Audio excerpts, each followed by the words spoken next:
What's going on, everyone? Goddrifter here, and welcome back to another Car Introducing Livestream. This is Livestream number 53, and I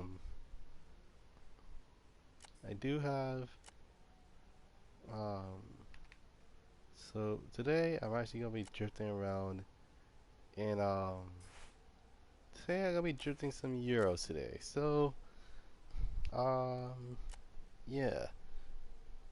So although you guys can use whatever I want, use whatever you want, I myself am gonna be using some Euros. So basically anything that's German, UK, uh, Swedish, anything that came from Europe, I'm actually going to be using. Um,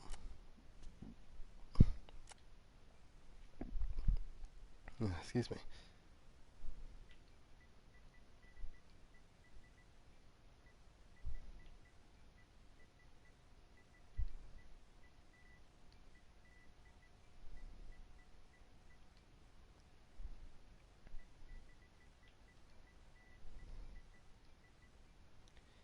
All right.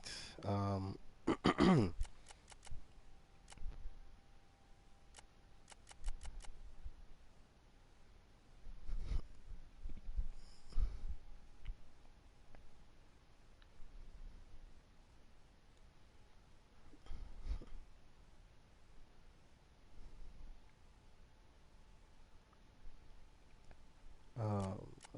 okay.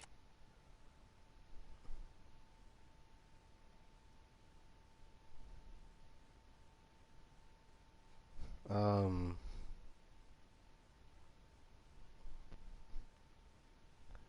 yeah, I'm thinking uh,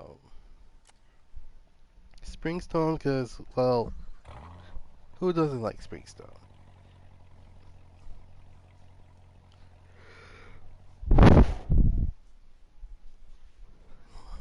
Oh, jeez. All right.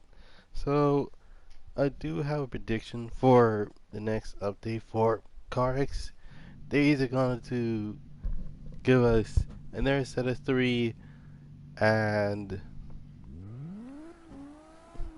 let's see.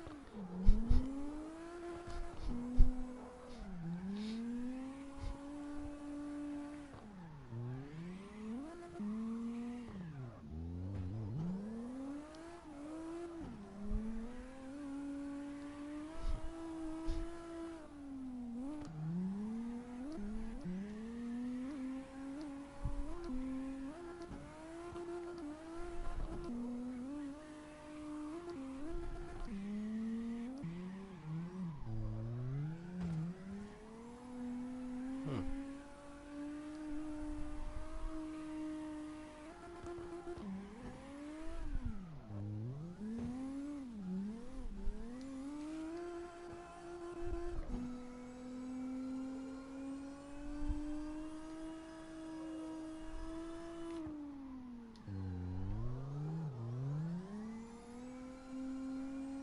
All right.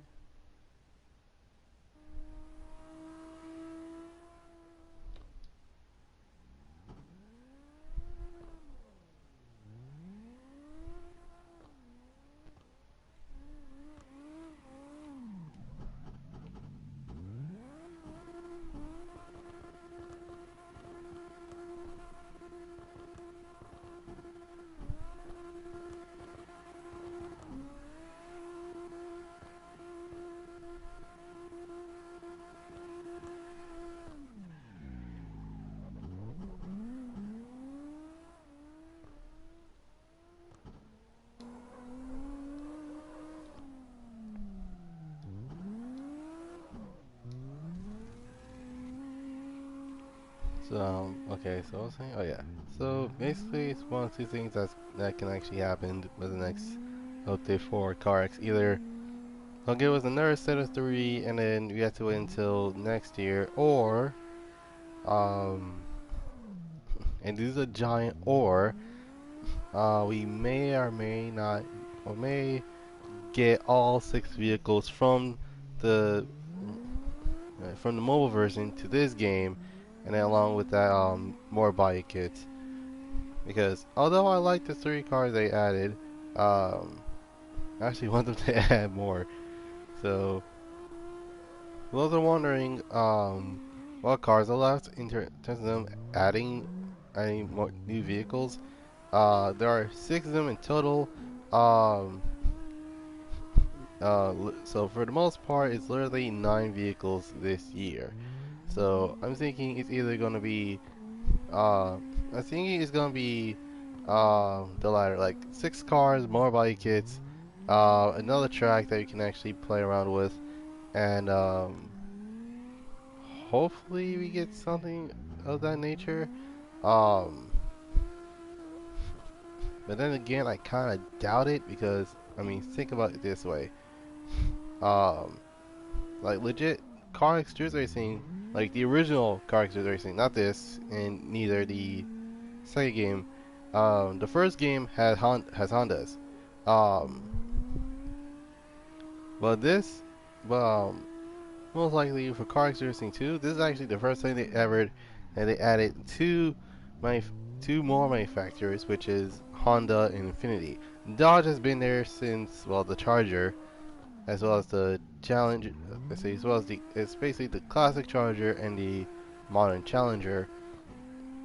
And then there's also the Ram van. Then I think and more than a couple of, oh, and also the Viper. Then I think a couple of updates. I think around a couple updates ago, they added the newer Dodge Charger, which, um, although I couldn't drift the mess out of it to save my life, I still drive. I would still like to drive it. It's just that, I mean, it's not my cup of tea. Like of all vehicles I want to drift around with, the Charger, it would have been the last thing I want to do. Um, oh jeez.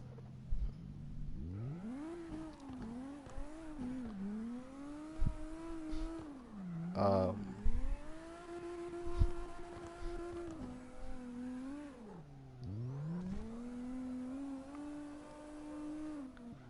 let's see. Um, and I think that's about it. Um, in fact, um, the update, I see, this year's update is literally the first time they ever added Pontiac to playing to the game. So what I was wondering, wait, what was the Commodore? Well, the Commodore for us is known as the Chevy SS, so that doesn't count.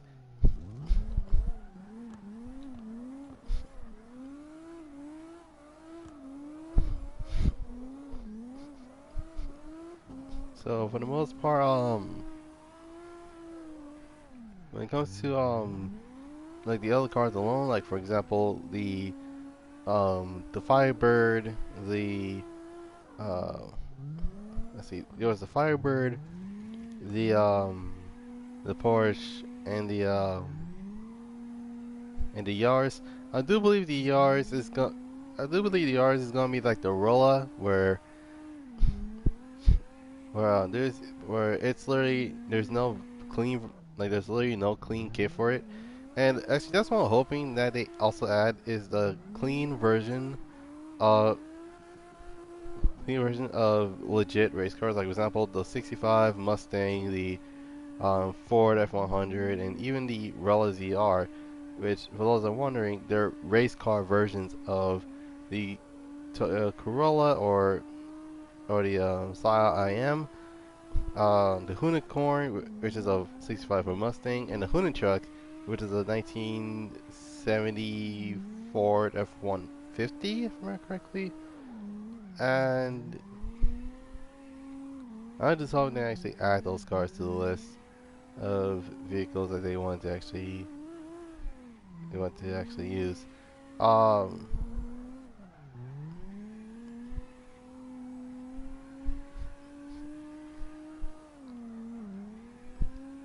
Not gonna lie, this is actually running first time running a vehicle with no taillights, and the reason why I took the taillights off is because, well,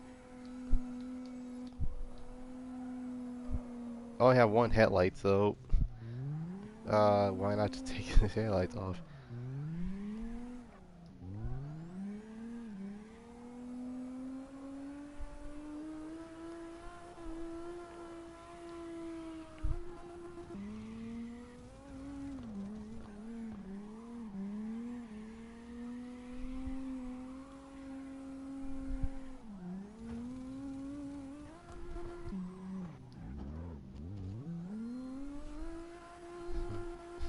Oh yeah.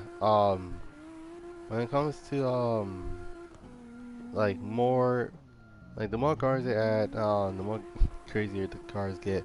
Um,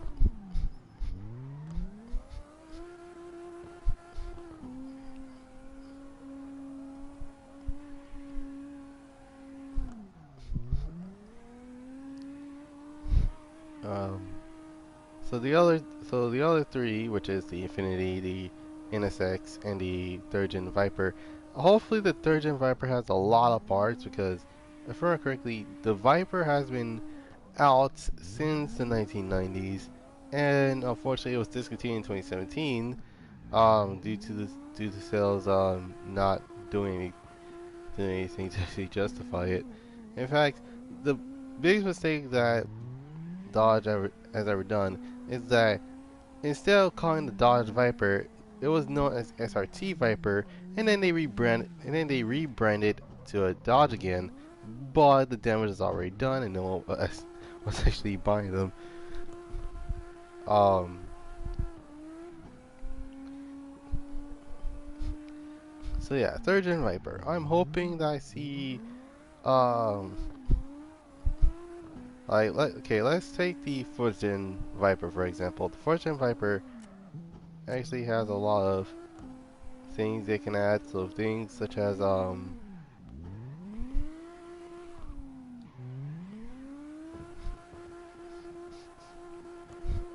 yeah, things such as I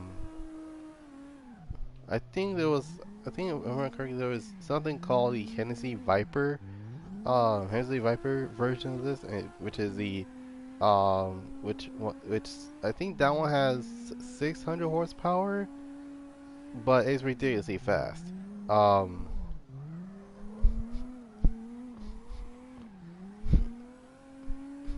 yeah, not to mention they should at least have some parts that are like literally it's literally Oracle Lightning type parts. Um,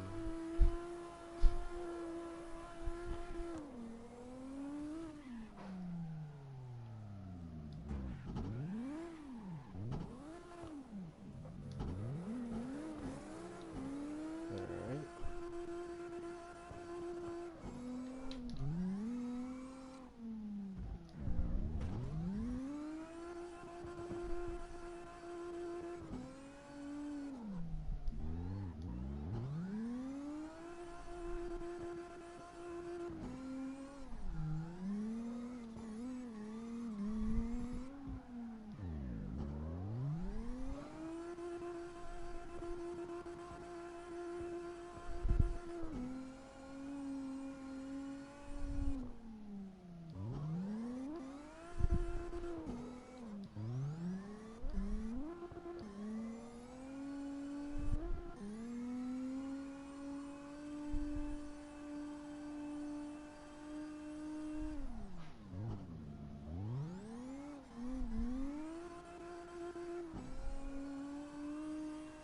My goodness.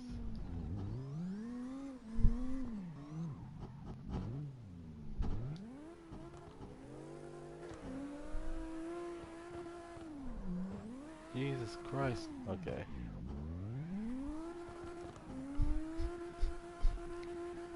So, like legit, like I can see like around I do believe I do believe there's gonna be like there's all like as always when it comes to comes to the cars in the game, there's the regular stock and then there's stock which I was wondering if it says tuned, that means that you can actually modify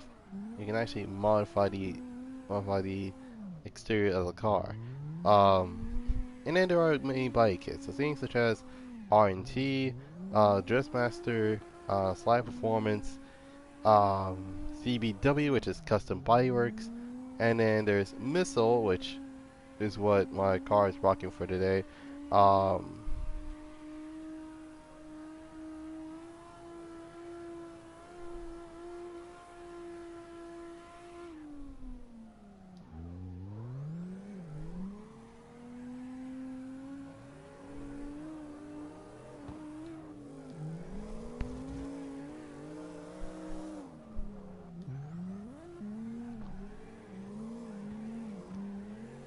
okay.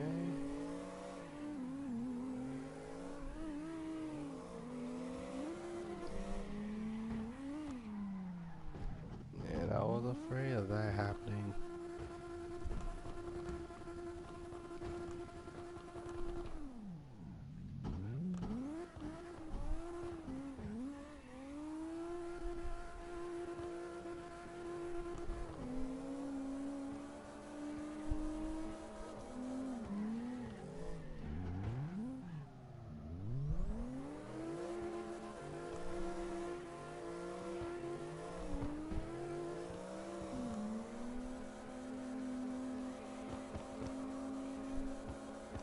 My goodness.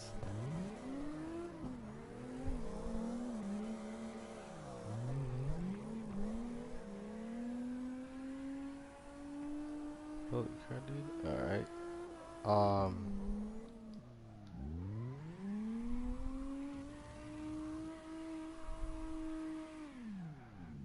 We're drawing out drifts. Dear God.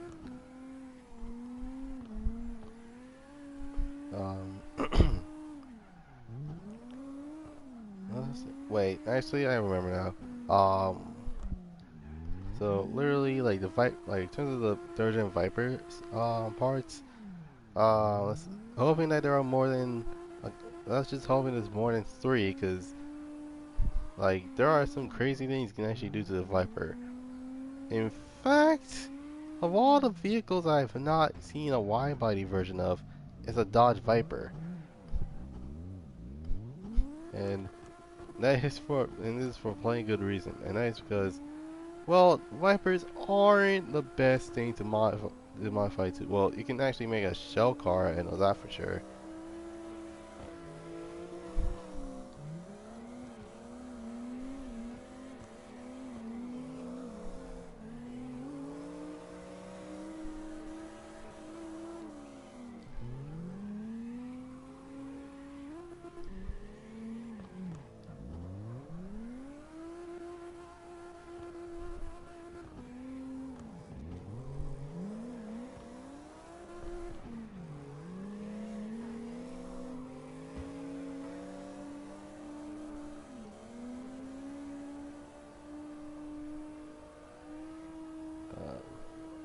Alright, so in terms of the NSX, it's quite obvious that the one of these things that he's having is the car having, well, at least some sort of clean kit, and I can honestly guarantee that it's gonna be a Rocket Bunny kit on the car. Like there's no hiding it. Like the NSX was already gonna if it's an NSX in a modern game, it's probably gonna have a Rocket Bunny kit. That's just self-explanatory. It's literally the NSX for modern games is literally the 240 of the ESC 2015. That it doesn't matter where you go, if you see a 240 or at least a 240 or a 180 or a S13 Sylvia, you're for sure guarantee it's gonna be a Rocket Bunny kit. Um, but along with those, there should be um, like I say, I do have really good examples on, and trust me, I can list the many bike kits that the car can have, that should have in terms of the what's that called? In terms of the bike kits for the NSX that is in CarX. So one of these is known as Advance. And for those who don't know what Advance is a not Advance Auto Parts, not the store, but Advance Aerodynamics, which is there's a company in Japan that actually, in my opinion, actually makes the cleanest looking bike kit for an NSX. Like it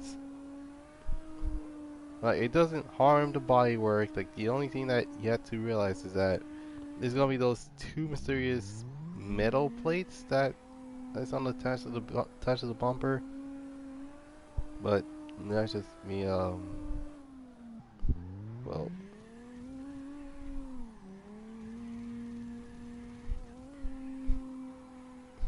yeah, that's just me speculating.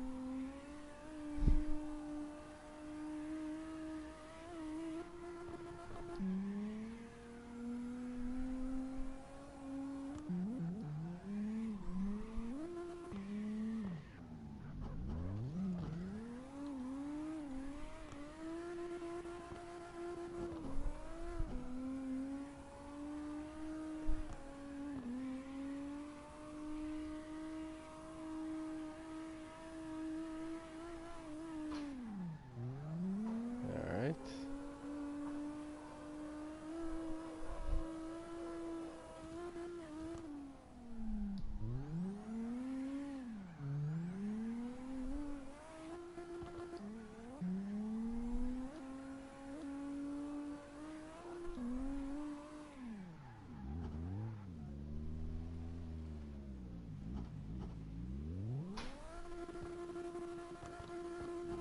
Oh shoot! I actually got stuck. Um. Now what was I saying? Oh yeah. Um.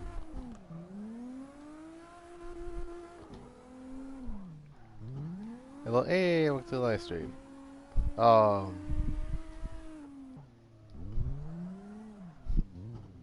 Jesus Christ. All right. Um.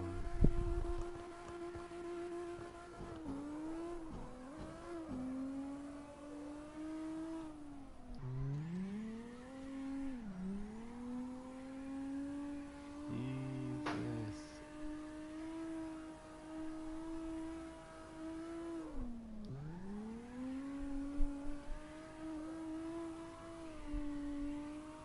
So today I'm literally just drifting some euros for today. Um. I ain't gonna switch cars soon, so um. There's that.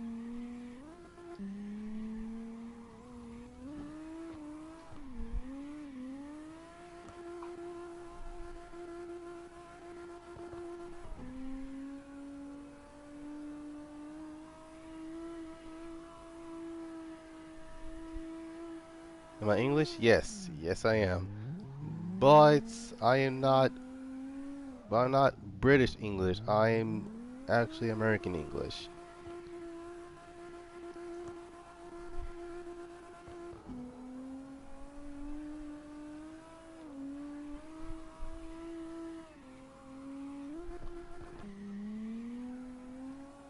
And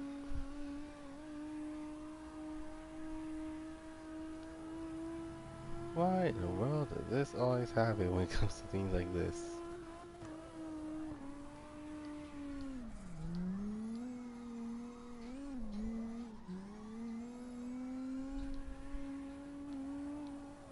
Wait, I just noticed. Is that a turbo? Yes, it is. I was like, is that a turbo just sticking out of the thing on the hood? My goodness. Oh no. All right. Oh jeez.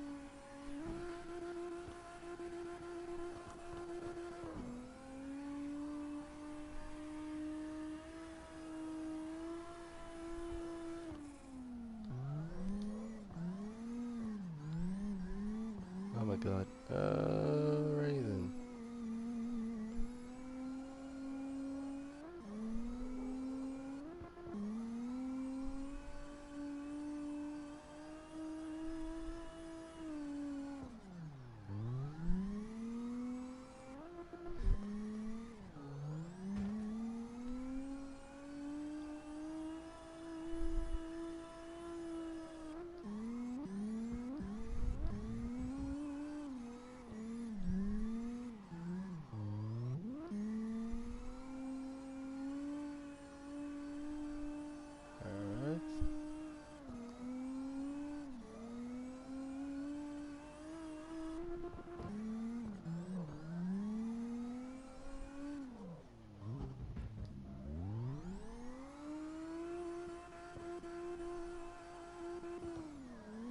Back. Okay.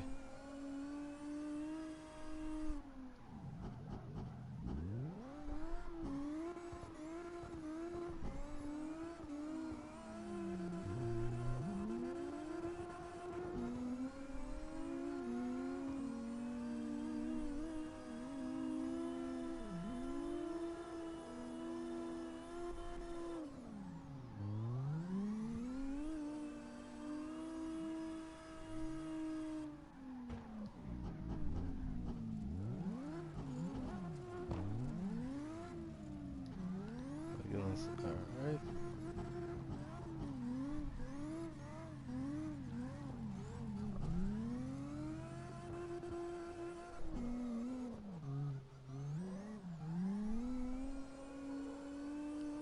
My goodness. All right. That was I saying? Oh yeah. So in terms of like with example events, I think there's another bike known as the Suzuka Circuit Kit. I forgot what it's called, but it's like a legit race car like bike kit for the NSX specifically. Um, there's also like some I think BN Sports actually made a kit for the car. I can't remember. Um, there's also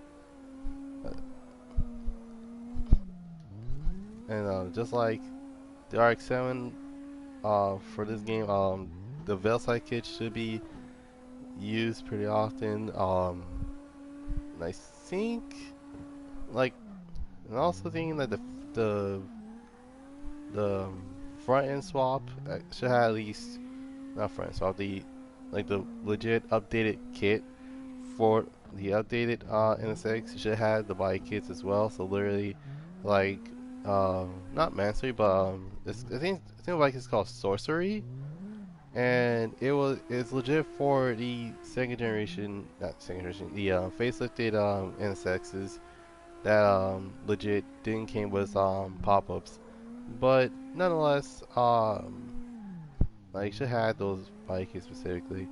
Um, Oh, I forgot about the top secret kit as well. Jeez. Um, and then the Infinity G35. Dear God, the G35. I do think, and this is actually my opinion, I do believe that one of the unique kits that should be considered is the Vader kit. And for those who don't know what in the world the Vader kit is, the Vader kit is essentially it's a legit. That's not a chassis swap per se, but it's more like it's a kit car. That's basically what it is. Um, and this kit car actually uses like exotic styling, but you have to keep in mind that there's still a V6 under the hood, which, well, as I'm wondering, it's legit in the front, not in the back.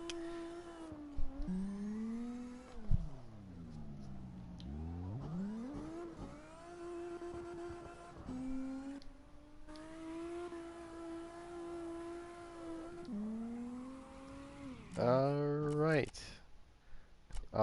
So yeah. Today's oh, excuse me. Racing cliche is all about it's all about the simple things in life that a lot of people just do not care. Or in any cases, today's racing cliche, we're gonna be talking about the builds that a lot of people are wondering that I'm not gonna talk about yet.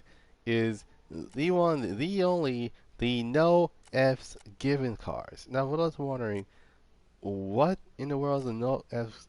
What no? Okay, so so for the sake of me not cursing and at the same time making this a little bit simple, I'll just go to the NFGs. The NFGs are type of vehicles that you usually see that a lot of people are wondering what kind of car is like what have you done to this car? And guess what?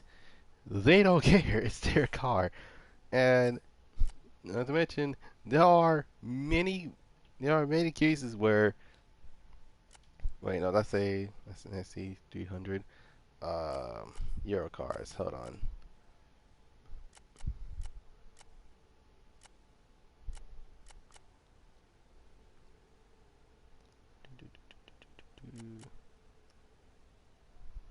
Hmm. Actually, well, yeah, I actually skipped it by accident. Shit. Don't worry, should be fine. But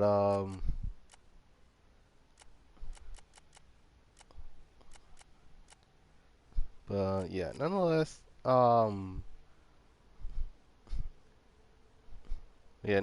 the cars themselves is not that bad of a it's not as bad as people thought it is. It's just that for most people, they just like using vehicles that a lot of people say is popular, then do something crazy to it, and then they're like, "What have they done to the cars?" Like, dude, this is a no F's given car. But some people took. There are two ways that you can actually do this. Um, Either you do something crazy, you do something crazy, but it looks clean. And here's a really good example. Um, Someone did a no F's given S15, but actually it looks pretty clean, and it's like, dude, that is literally the cleanest S15 I've ever seen.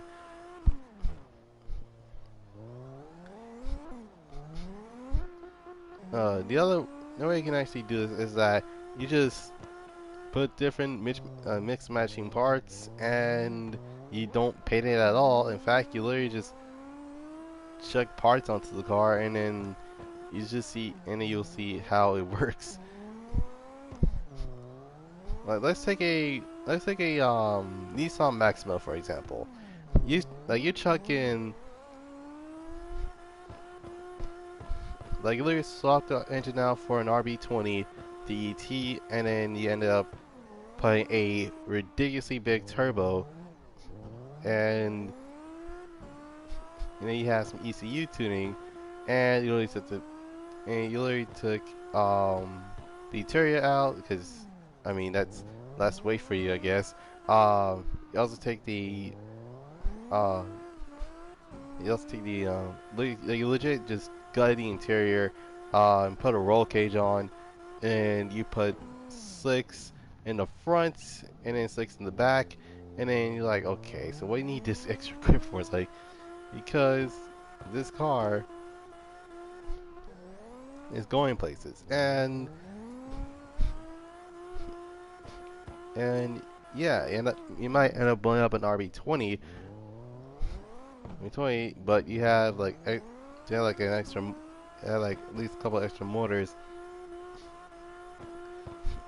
and it's like, you know what, I'm gonna do what most people aren't expecting me to do, and that is to LS slot the mess out of it, um, and twin turbocharge it, which legit will give you more than 1,000 horsepower, and dear God, it's one of those cases where it's ridiculously fast.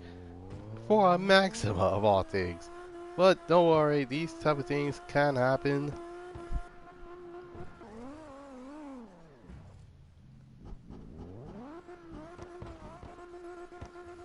But yeah. Now the only way to actually figure out what cars I know I've given car is if you see something that's really crazy and you haven't seen before, and yeah, you end up doing that instead. But then again, that's their choice, not ours. So, so yeah, the pros of having a no F's given car is that you have access to any parts you want. Like if you legit swap an RB26 DET on your Maxima and you want to find RB26 parts, you can actually find it in Nissan's of Japan tab website, or you have like an LS you have an LS1 from the Corvette, you can actually find some LSX parts, and boom, you should be there in no time. The cons, on the other hand, I don't believe there's any cons, well, other than you'll be criticized for doing some of these questionable things, but hey, it's your car. You do what you want with it. So, yeah, this is actually one of the quickest racing cliches ever done. But yeah, for the most part, it's one of those cases where it kind of gets interesting for the most part.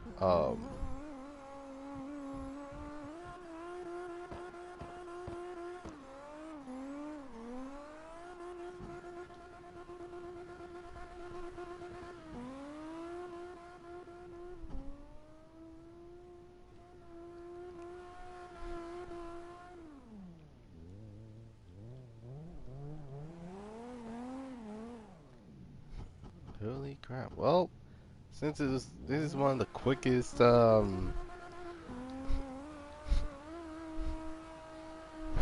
since this was one of the quickest um I say not gonna lie, it was really quick. Um and since this was the quickest race cliche, at least around 45 minutes gonna talk about today's vehicle history, and this vehicle history actually has something interesting about it because of all things I'm actually going to tell you how these cars actually work.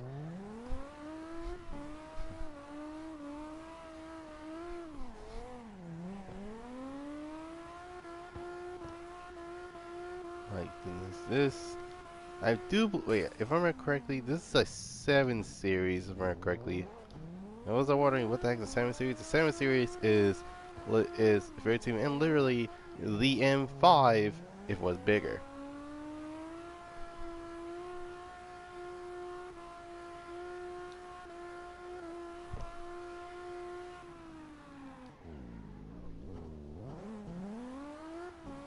Oh my god. This is insane.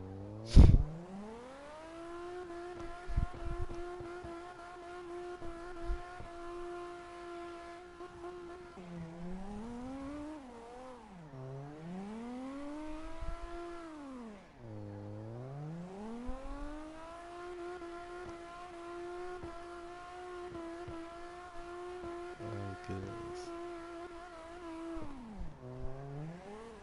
Alright,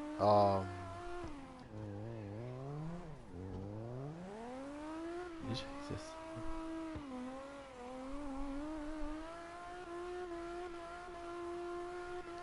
Alright.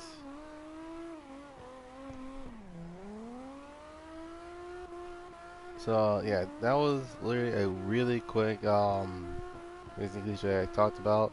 Um so usually when it comes to these streams, I usually talk about three things. Um one of which is one of these is racing cliches, the other one is vehicle history, and last but certainly not least is in the nutshell, which I talked about my childhood racing games I played, um, which was from 2003 all the way till 2012. So if I haven't talked about any games like this, it's because I either experienced them in high school or in college. So um, yeah. But in around 45 minutes, usually when it comes to these comes to things I talked about, it's 30 minutes, then an hour, and then an hour and 30 minutes. Um, but today's racing cliche was pretty quick. It was known as the no F's given cars. So, yeah, today's um, so since that was a really quick history, I'm gonna be doing a quick racing cliche. I'm going to do a long vehicle history on a vehicle that I want to talk about. Um,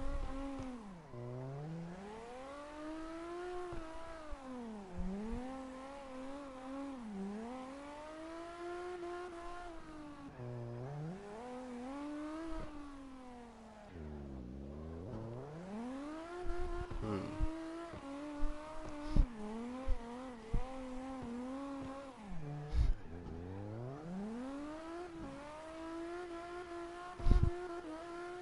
Actually, no, I thought about it when it comes to uh, alright, I might as well just get this started. So, most likely, if you have not seen many, yeah, not, now here's the thing. I talked about American cars, I talked about Japanese cars, but you haven't heard me talk about any European cars of the modern era. So most likely that's what I'm gonna do. Um, Now when it comes to cars, when it comes to these type of cars, and no, for those don't ask me, before you guys ask, no, I'm not gonna talk about a specific Lamborghini because if I did that, then it's gonna be really short, and I really need long histories. So and also, so for the most part, I'm not gonna do the. So I am going to be doing the company as a whole, but when it comes to anything that's German, there are many, many, and I mean many vehicles I can actually talk about. In fact, one of these vehicles is today's racing cliche. Racing cliche. One of these vehicles is the topic for today's vehicle history, and it has many variants. But these variants are usually will sell across many many countries.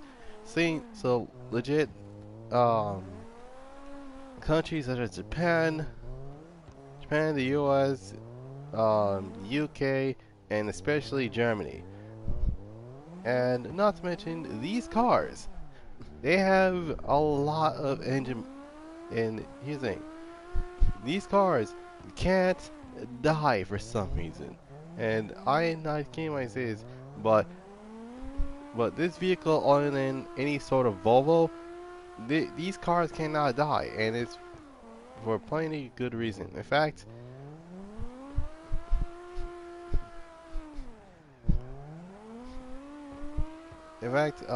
the thing: my sister owned one, my brother owned one, and heck, even someone as famous as AR12 Gaming has owned one of these.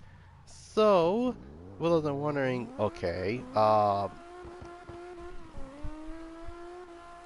and even though yes, they were doing it just, but today we're gonna be taking a look at the hot hatch of the hot hatch of the century, and keep in mind that we're taking a look at this car like it was coming out this year. But here's the thing: there are two versions of these cars that I want to talk about. And no, I'm not talking about the Scirocco, because if I talk about Scirocco, that means that I have to go to a long history behind that, which for the most part I do have time for. It's just that many things can actually happen.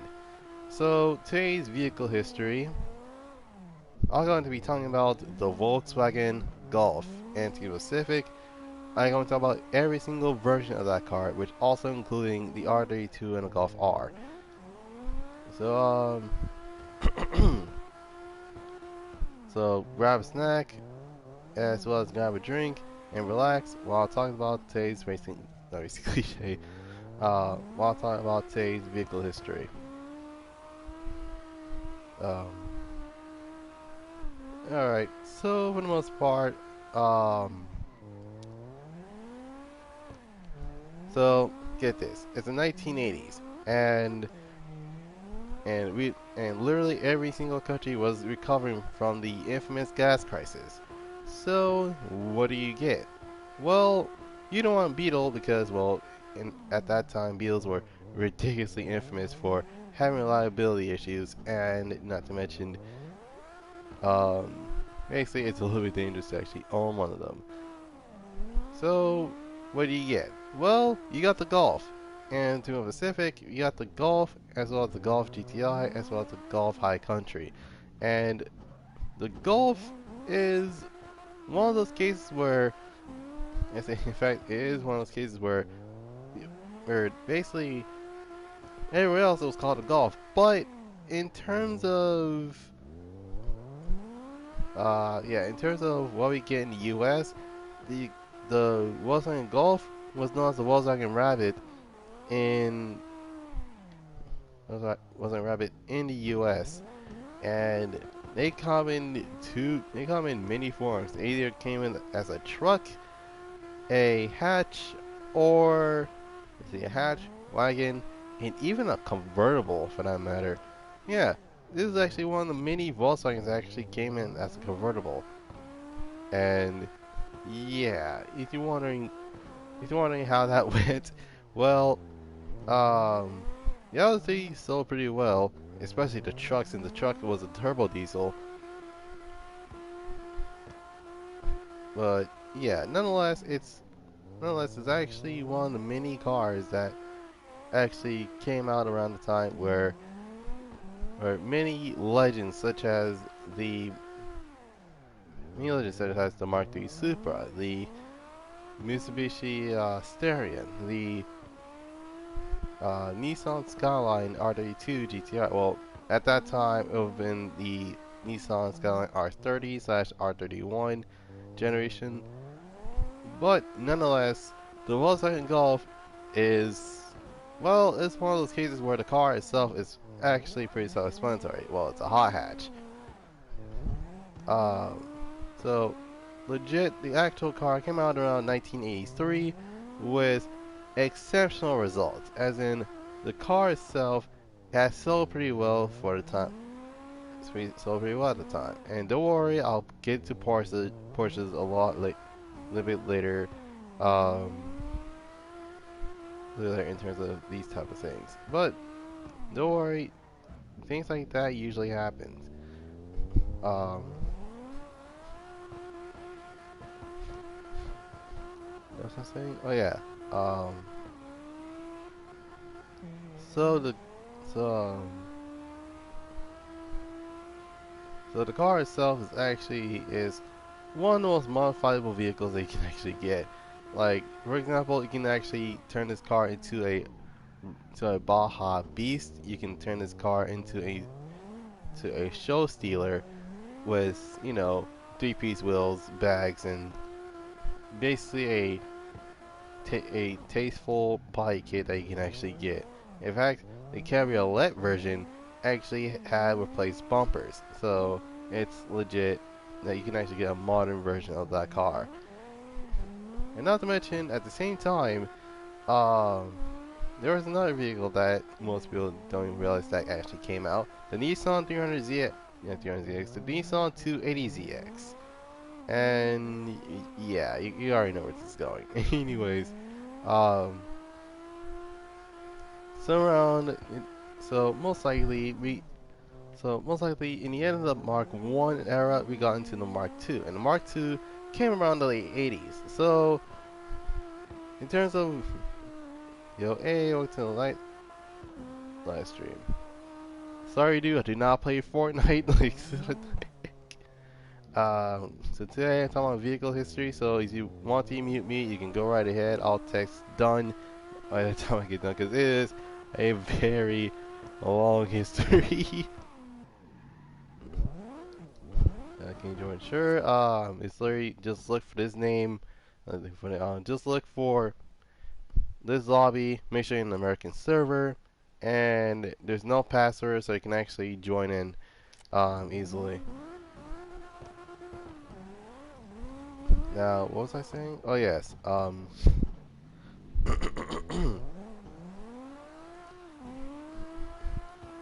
So the Mark II didn't look as different as the Mark 1. The only thing that the Mark II did was it has, well, a softer body, I think that's what it's called. Literally has a softer shape for the vehicle, and let's just say that for many people, it actually either they praised it or they didn't like it at all. It, okay, that was strange. Okay, that was weird. Anyways, um,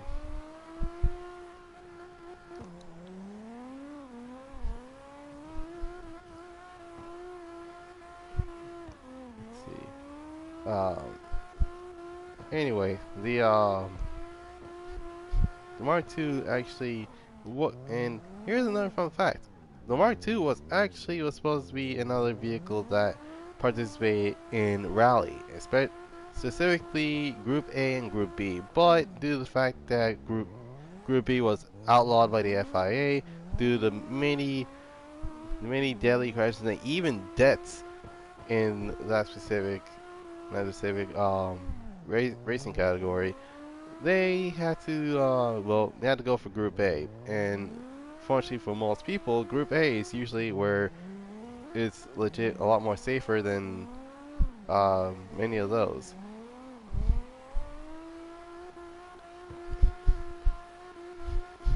So anyways, oh, actually, I forgot one more thing. The Mark 1 Golf also introduced a variant of the specific, let's see, they introduced a specific version of the Golf known as the Golf GTI, which actually has a bump up in terms of horsepower, and keep in mind the car is usually naturally aspirated, so there's that. Um, anyways, anyways, the Mark II did so well, but nothing says it sold well than the Mark III. In fact, the Mark III actually has given us two versions of the specific car, and it wasn't popularized until, well, the Mark IV. So the Mark III, um, so yeah, the Mark III had the regular version, the GTI, and they brought out the Cabriolet version, which I don't really mind actually.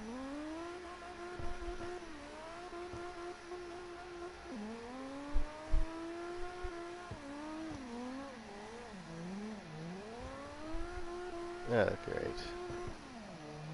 Hold on, let me just gonna park here. Oh my goodness. Sorry about that. Can't hear myself talk while it's while they're blowing leaves for some reason. Um. Okay. Um.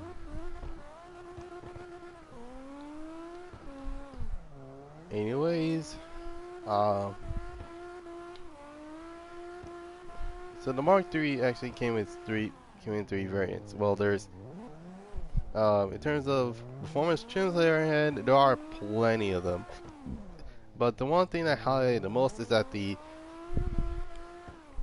other than the GTI, it was the only that actually has a performance variant. Now, that message goes to the R32. Now, the R32, even though it was popularized by the Mark IV, I do believe, if I remember correctly, the Mark III introduced to it first, because it was actually a platform that was that what's it called? It was a platform that many people um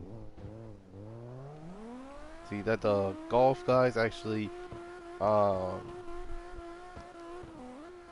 that mostly has given us a lot of things to actually look at. So legit things such as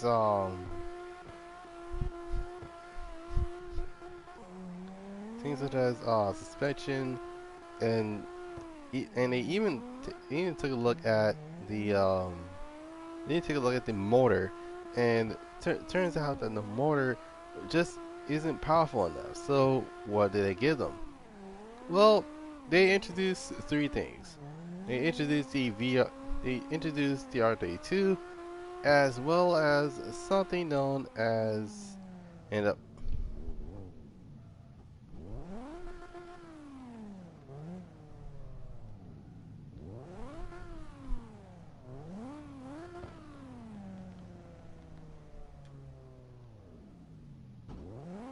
hmm.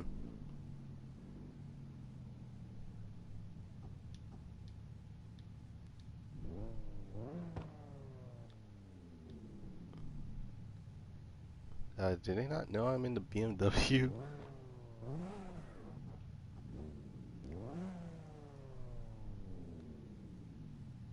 Ay, ay, ay.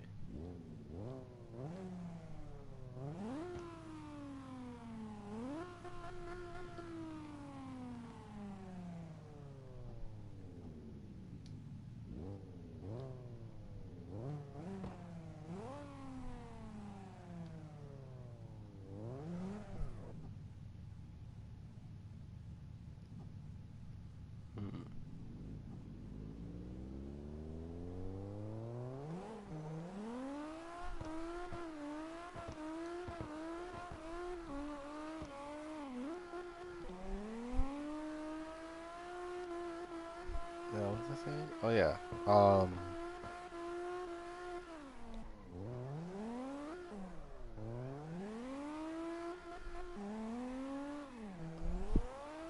yeah. The Mark III actually was also so yeah, the VR6 as well as the R32 was the Mark IV that actually have that was produced, but it was the R&D that actually um that used the Mark III's chassis to see if it will actually work. And guess what? It did. Now, enough about the Mark III, let's talk about the Mark IV. The Mark IV is arguably the best one. And was I wondering, okay, why is it the best golf? Like, in all seriousness, like, why is it the best golf? Well, put simply, the engine.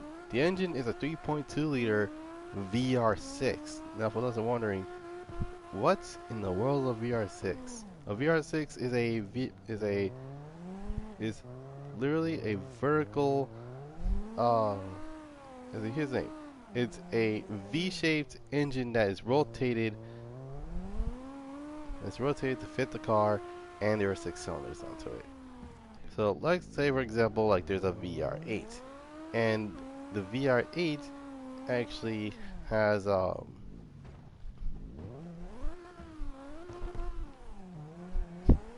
your ice bear. Okay.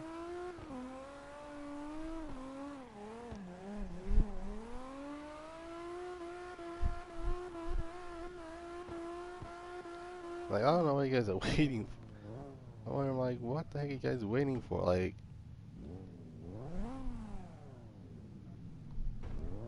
oh, what the? Oh, snap. Almost saying, I can see that. Like that's that is a ridiculously purple. That is a really bright purple Mustang. And there, you guys just are you guys just sitting here like what the heck? This is oh what?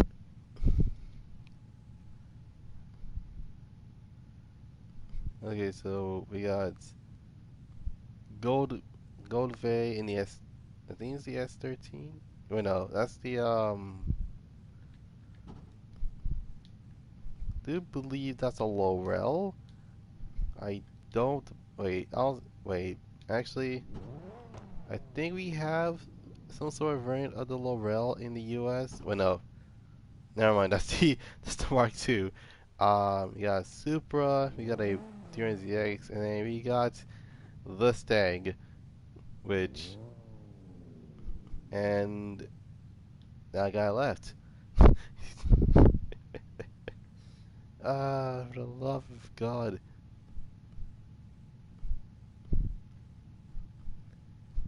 Like I'm over here, and I'll go into this dude, and just like those dudes like, wait a minute, where's Goddrifter? And then they just see this one guy just drifting all over the place.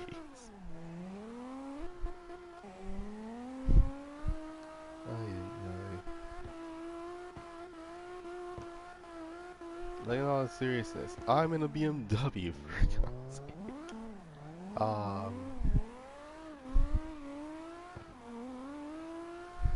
What was I saying? Oh yeah. Oh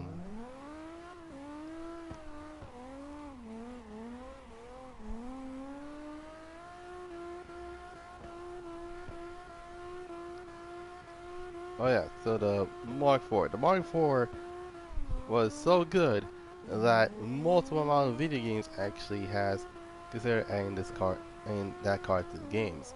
So so here's a very good example. Need for Speed Underground actually added the GTI. Underground 2 on the other hand added the R32, which not only that car has a since that car has a well essentially it's a narrowed angle V6. That's basically what it is. And instead of it being mounted like most V6, how most people think how V6 actually mounted, due to the fact that it's a VR6 in a front-wheel drive car, it's essentially is the V6 is sideways along with a transaxle instead of a transmission. What? Join back in game. Oh, okay. Like these guys literally just sitting here. Ay, ay, ay.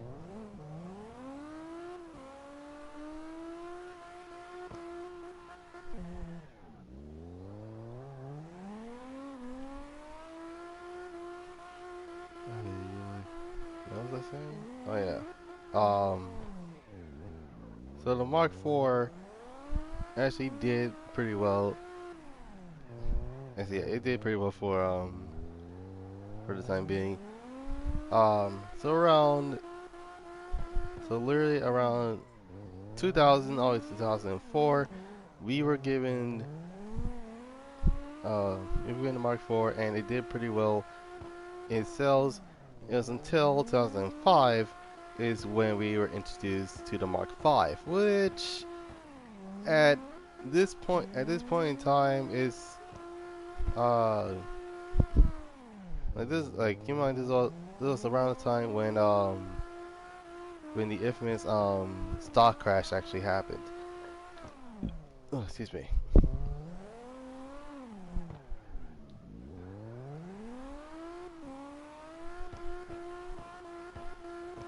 So figuratively and literally these um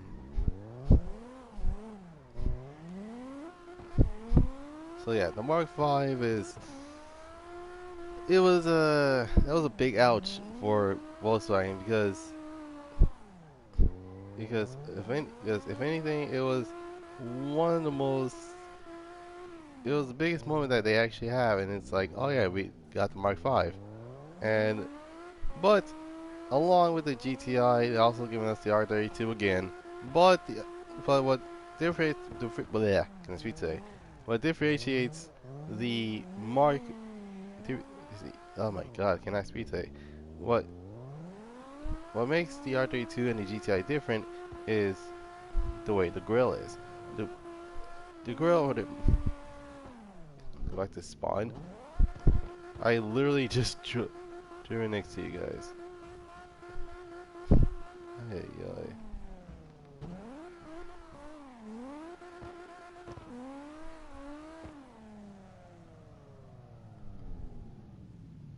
um, okay, I am so confused. Why is everyone not moving? Like, what the heck's happening? What the heck? Um,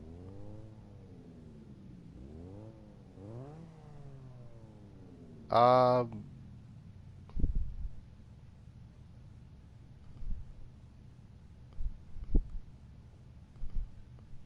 what the heck is going on here? Um,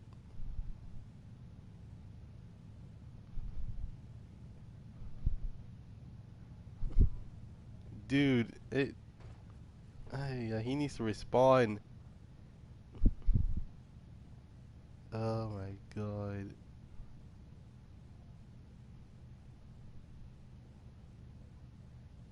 Like, he literally, what the heck is going on here? Ay, ay, ay. Oh, he fell to the map. Um, nobody knows the knows a flipping 8.6 literally just. Oh my God.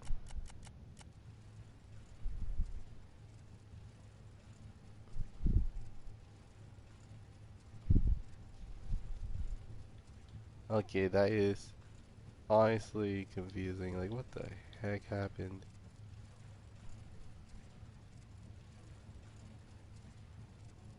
Jesus Christ, Jewel, just seeing and respawn. Oh my God. Okay. Hey, wait. Oh, one guy. Wait, that the one is the X left. That's weird. Uh,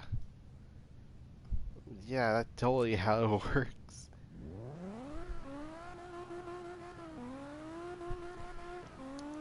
Shoot. Oh my God, he getting off topic. Um. Oh my goodness.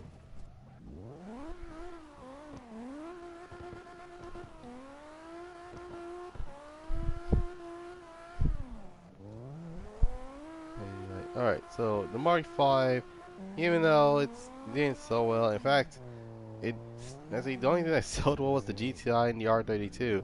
And guess what? AR12 Gaming himself actually has an R32 as his first car.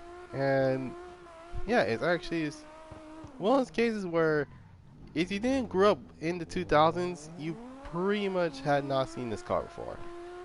But when it comes, well, for me, the car, let's see, the goals I remember was the Mark IV, the Mark V, and the Mark 7. I've seen the Arc 6, I've seen the Mark 6 before. It actually looks pretty. It actually is pretty sleek for its design. But yeah.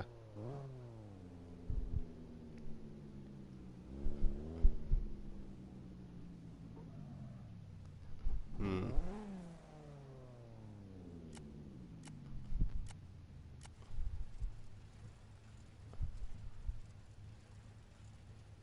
Um. Something tells me that he's not gonna respawn. Oh my god, these guys literally just like it was literally AFK for some reason. Good.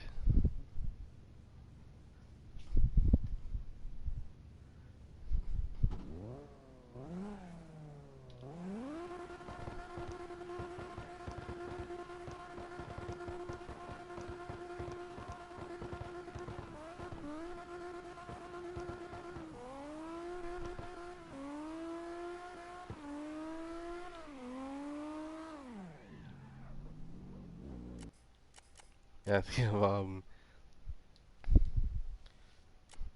I'm thinking of changing cars anyways. Um, oh my goodness. Hmm.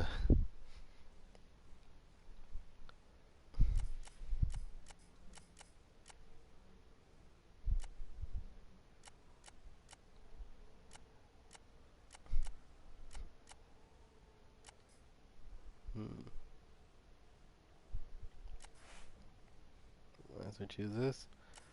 Um, but yeah. Um, yeah, the car itself is actually is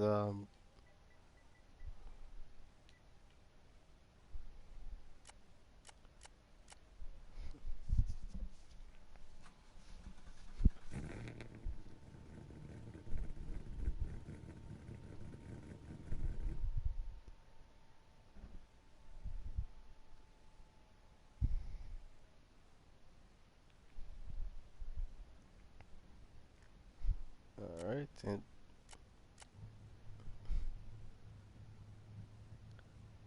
my sticking god, this dude is.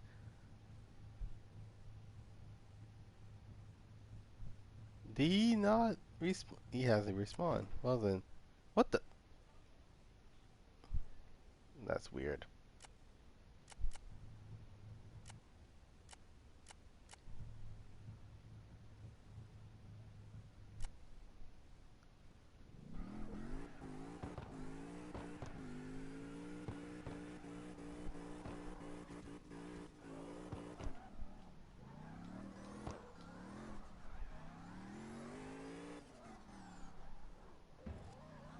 Ouch. I'm okay.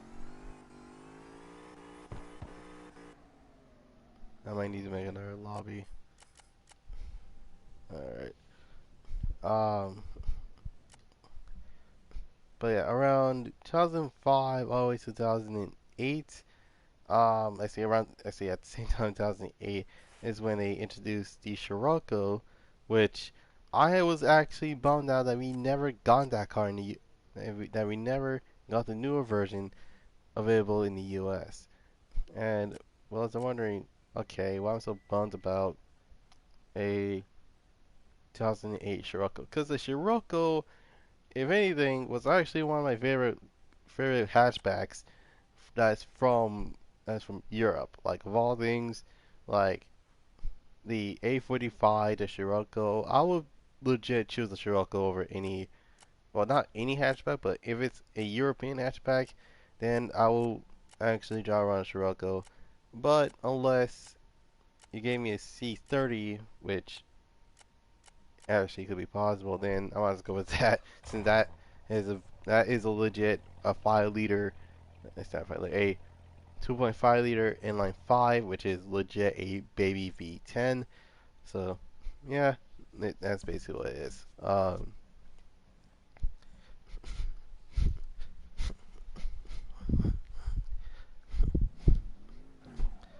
So yeah, yeah, pretty bummed that they didn't give us the Scirocco.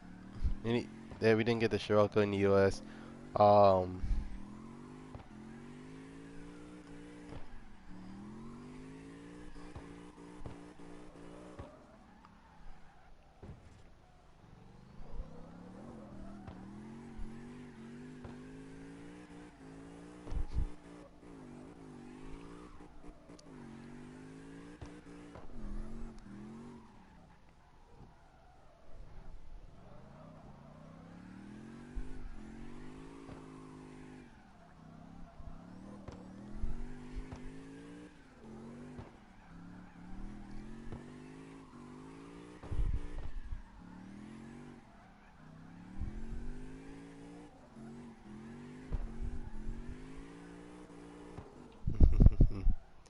oh my god, what was I saying? Oh yeah. Um, so yeah, the Mark 6 actually, they give us, as it was actually the final time that we were given an art, that the R32 name was given to the, to the Golf, which was from the Mark 3 all the way to the Mark 6, which the Mark 6, I see, the Mark 3 was just was a prototype. Mark 4 is like the full production of the R32. Then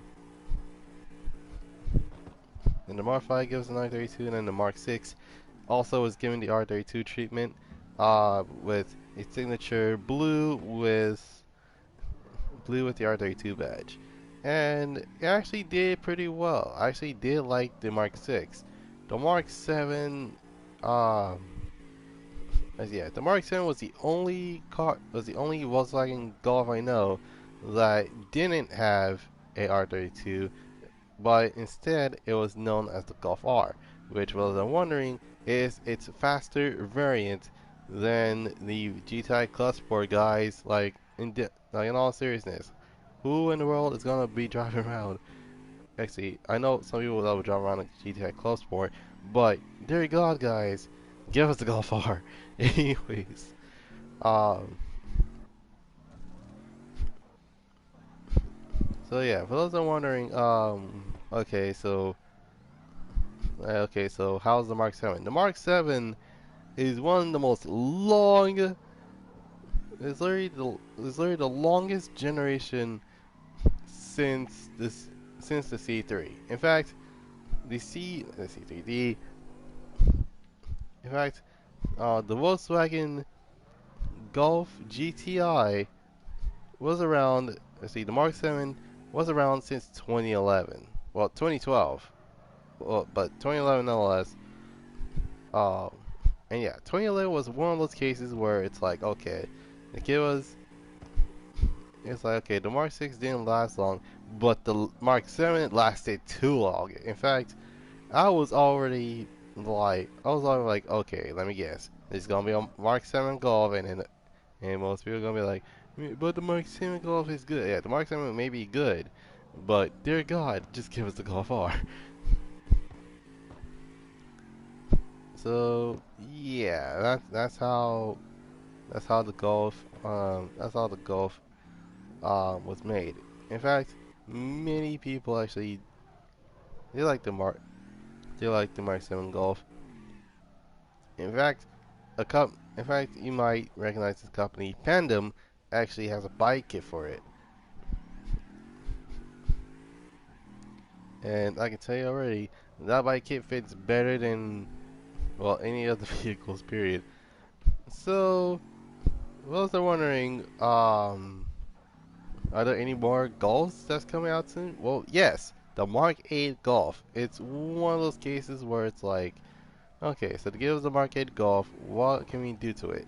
Well, let's just hope that many race games actually take advantage of this, because Because of all things, we have, you know, yeah, we were given the mark. I do believe, if I remember correctly, Need for Speed was the only game I know that it had the Mark 4, I see the Mark 4 GTI, then the Mark 4 R32, then let me see what's wanted, where they give us the Golf GTI and the GTI most wanted, Golf R32 in Carbon, and then both in Pro Street. And I do believe they give us, do believe it's gonna be, I do believe it's the same thing in Undercover, if I remember correctly. Shift, I don't remember, to be completely honest. Um, and then Midnight Club, all their God, Midnight Club actually give us two versions of the Golfs. They give us the Mark 1 and then they give us the Mark 5. One of them being a GTI, the one being an R32. Which, I actually do like that, do like the change of pace of just costing GTIs and R32s that we keep getting. But, then again, what can we do about it? So, yeah, that's today's vehicle history. Um, as I had talked about many Japanese and American cars before, so yeah. I do believe that the next live stream I'm going to be talking about oh, excuse me.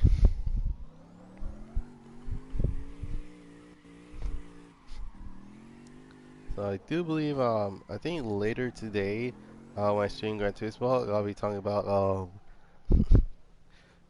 today's vehicle history will have been about Porsches and we have 911 Carreras. So um that's the 911. So we should be good to go. Um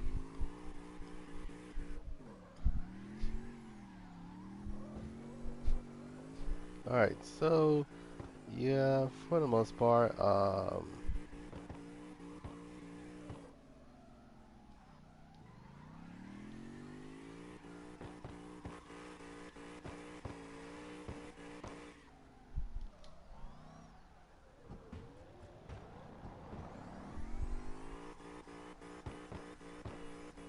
alright, so, alright, oh great.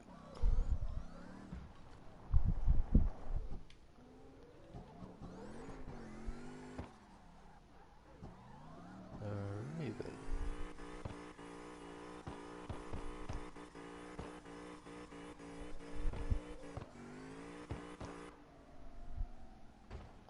Holy crap, okay.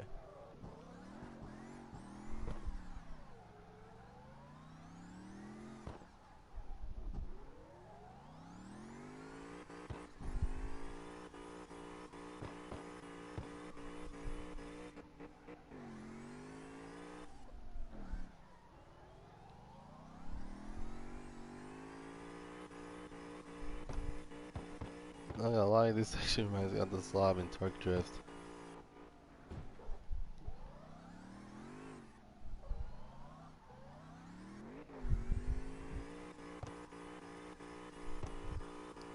My god. Alright then.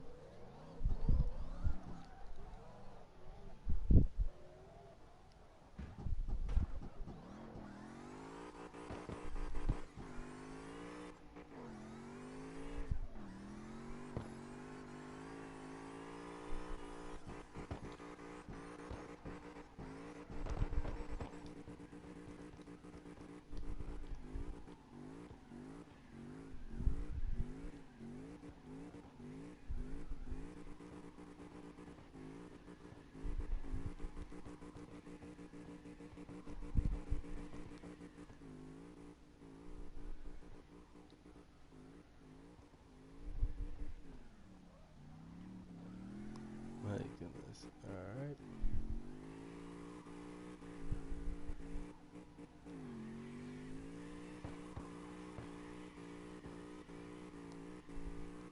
Oh yeah!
All right.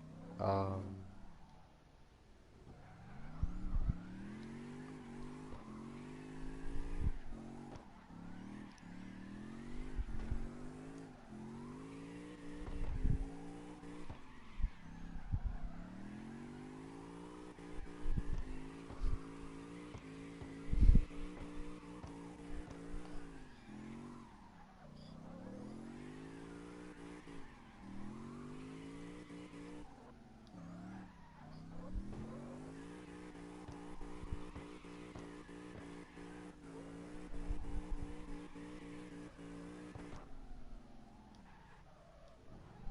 Okay.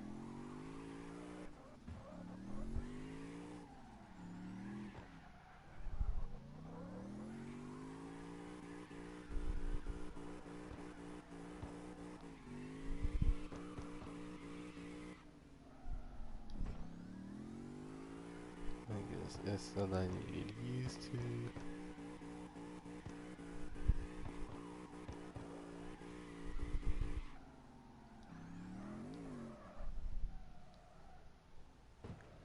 All right.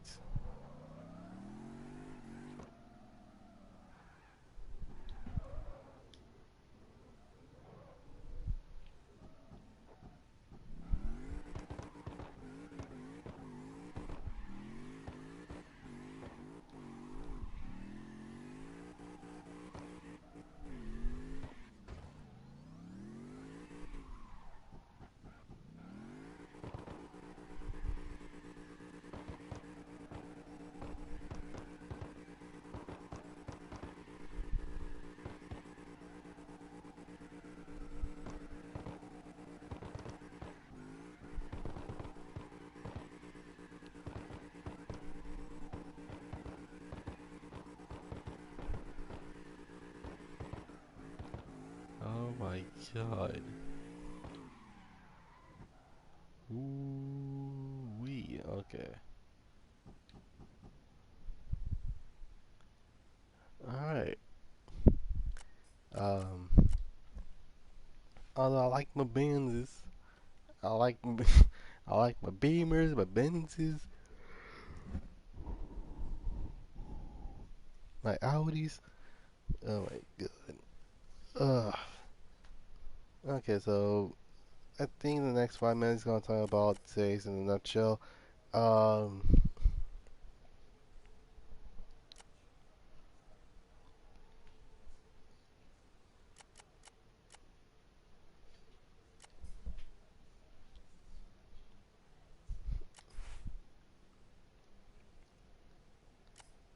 Oh my goodness.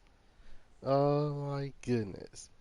If you guys have not played this game, that means that it's either A, you have you never heard this game before, or B, you heard of it, you just a couldn't find a clean copy of it.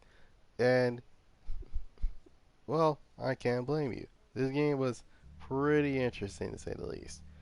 Now, for those that are wondering what kind of game I'm talking about, this game I actually grew up is in fact ended up playing this game when I was 11. And dear God, it took wait no actually I was 11 when I first played this game, and I still remember it fondly because of how many characters I created, and not to mention wait no actually oh man this is a race game this is a race game in a nutshell, not the fighting game version. Oh my god. Mm, mm, uh, all right. So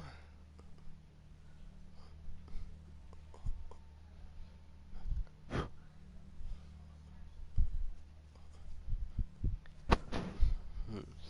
now I was wondering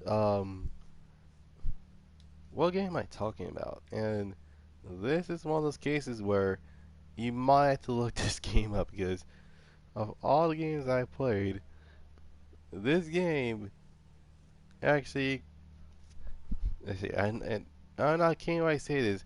This game came out the same year as Juice 2, Need for Speed Pro Street, and a year before Midnight Club needs to be on the cover, but a year before Needs to be Carbon and a re-release of Midnight Club 3. So this jumbo game is so popular that it's so popular that is so popular that a channel known as Myogi Warrior 34 actually had actually has a show that is based off of Wanga Midnight and Initial D mixed together, but with its OCs, basically original characters. So yeah, along with that game, I got Gran Turismo 3 as well, but that is gonna be a different game. But that'll be a different story entirely. So today's in a nutshell. I'm actually going to be talking about the Japanese game that actually was the birthplace of Asura, which is my Skyline R34 with a Periwinkle blue with its trademark Periwinkle blue with Daytona blue and silver decals along with some sponsors all over the car. So today's in a nutshell, I'm going to be talking about the one, the only, and you might have heard this game before. And no, I'm not talking about Import Tuna Challenge. This, today's in a nutshell, I'm going to be talking about Tokyo Extreme Racer Drift 2. So without any further ado, let's get started.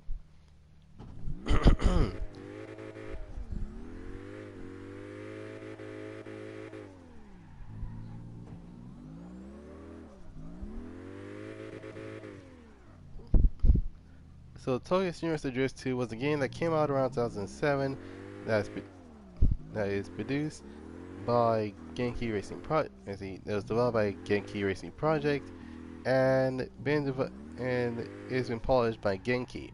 And if you are wondering what the heck is Genki, Genki was a company that was going to make the Fast and Furious game that unfortunately was cancelled. And those are wondering, no, not talking about Tokyo Drift, talking about the original Fast and Furious movie that actually has both cars that's legit both 1 and 2 at the same time. Um,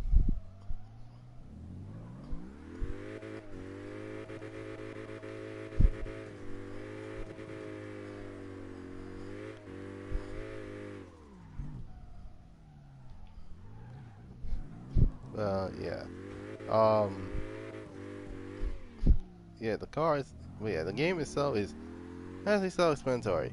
Um, so, so in terms of story-wise, you're basically an incoming. Uh, like you literally just moved to a place in Japan, and you basically have a little bit of money to actually get your first car, and for the sake of actually and for the sake of and for the sake of not being spoiling it ish wise, um, for the sake of you guys' insanity, I picked up a DB8 Integra. And here's the thing: when it comes to the front-wheel drive cars, these are legit all-wheel drive cars before all-wheel drive cars was a thing. So,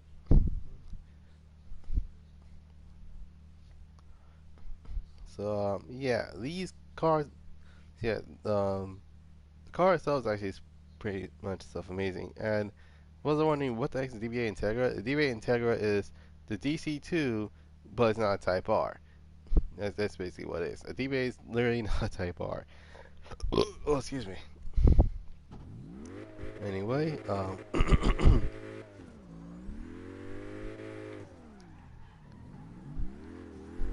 So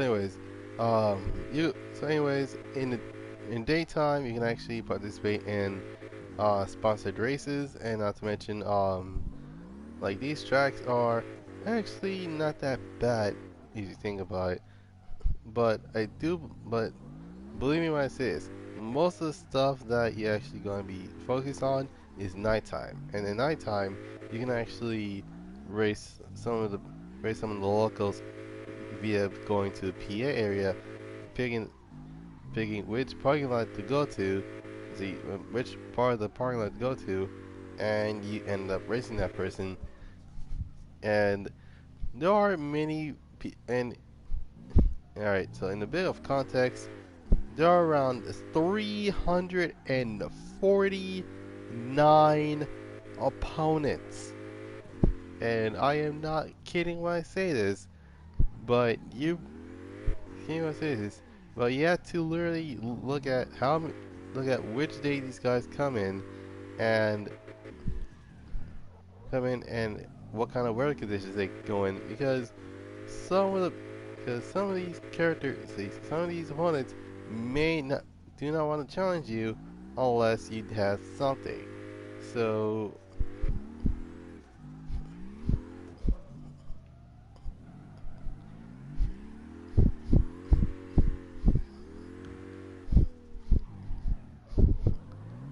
like for example, and this is actually it's quite a funny pun because it actually spaced out the character from initially, but Goddrifter247sun. And in order to actually face this guy, you have to be in Hokkaido, alright? It has to be a Thursday, and it has in get this, it has and get this, that specific day it needs to be raining. And yeah, and no, I'm not talking about real life days. I'm talking like in-game days. And guess what? Yes, sir, I was looking for. In fact, it was so bad that I had to look up a guide to actually figure out how to summon him. And lo and behold,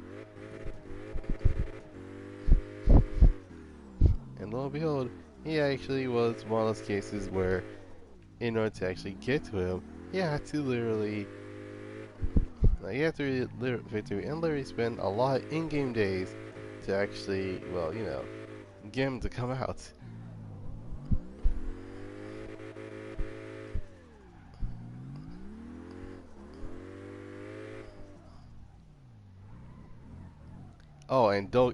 Don't get me started on on a character known as Ground Zero. And for those wondering how to get Ground Zero to appear, you have to effectively and literally defeat every single opponent, including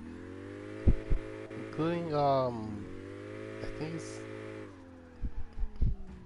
hmm I know, like, when it's not speed up run, it's the it's hey, I forgot what his name, but he had an Evo 3 as a rally car, and he was a Hokkaido racer. So you have to face him, beat him, and then all of a sudden you unlock a race against Ground Zero. And Ground Zero is by far the hardest person to actually race against. And keep in mind that not all opponents are defeated. And in order to actually, and here's the thing, in order to actually face one more team, you have to defeat Ground Zero himself.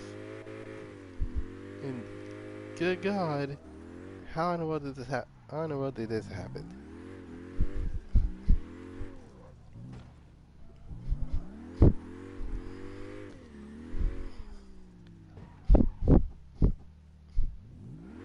So yeah, So in order to actually save you guys your sanity, I'm gonna say that every single one of those bosses known as slashers, and these slashers are really insane. So, without further ado, let's start. Um, the first one is one of the easiest ones you can actually come across, uh, and that is Mr. Mitsu, who drives an FTO. You, you have a facility gyrating Dominator. You have you got insects named Guardian. Um, wait, no, actually, no, Guardian's the Supra. My mistake. And the insects is known as, I think it's Phantasm. I can't remember.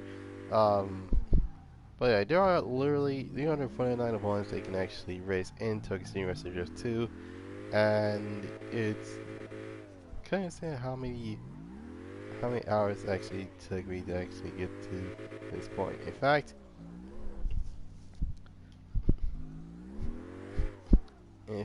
if you guys wondering how long did it take me to actually beat the game, 2 years.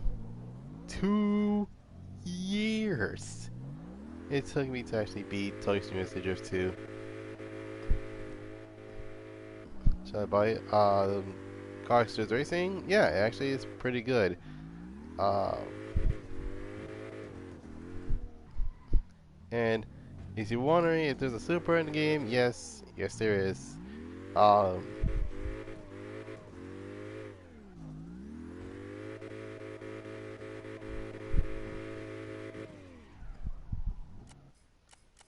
well, let me show you the car list so that way you can actually see it's going to buy. It's buying for the cars and buy it. Is it buying for the physics? Buy it. All I say is that you should legit buy this game. Like, it's really good.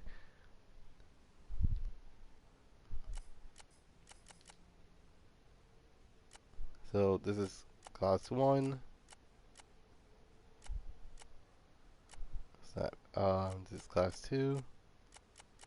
Like, is it realistic? It's not sim racing type physics. It's legit. It's what is a drifting simulator.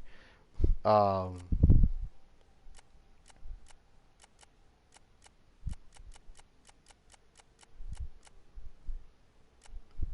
but other than that, it's pretty fun. Um, it's just that even though for most people it's a bit grindy. I put on air quotations because there is a trick they can actually do. It's basically legit. Sound like Forza, right? In terms of physics, basically, Syncade, uh, it's more of a driftcade. I think that's, okay, that's a new word, driftcade. That's something. So basically, take this car, you do this, and then you literally, do this entire track, and then end up getting, 500k um, per race. Isn't Well, when it comes to this game specifically, it's not like Forza Horizon. It's more like Forza Motorsport in a way. But not to mention, this game is crossplay, so you can actually either get this game on PC, PS4, or Xbox One, or if you end up getting the game on the newer consoles.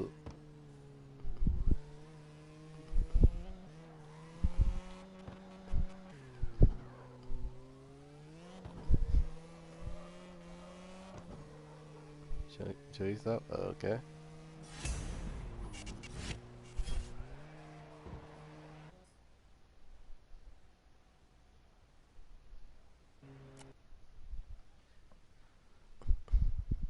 Not to mention, each and every single car is customizable. Um, here's a really good example. Um, where is it? Let's take the RX-7 for example. Um, like there are plenty of bikes that you can actually pick, and you can actually modify these however you want. So like you take off, like for example, you can actually have the server name. I literally just let my server like a couple of minutes ago. So like for example, you can actually take parts off. You can actually switch out um, body panels. Um, you can even take wings off for that matter. And like this is a really good example. Um,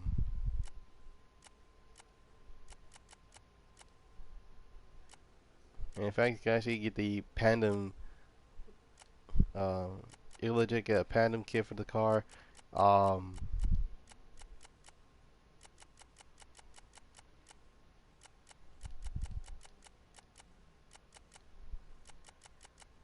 where's the? I think I skipped it. Right, there we go. And then you can switch the taillights. But there are other cars like this. Like here's a really good example. And this actually they recently added these three cars. So one of these is obviously known as the Flash, which is a R34 four door. Um,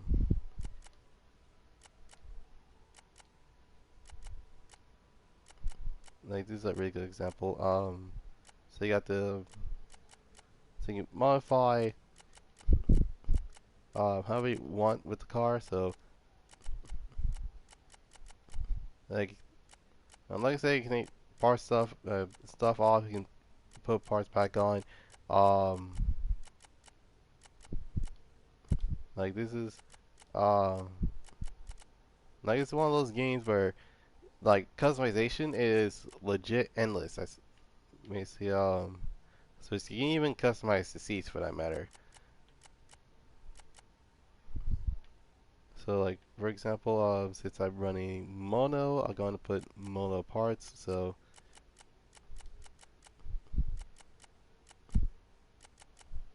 um, there's that.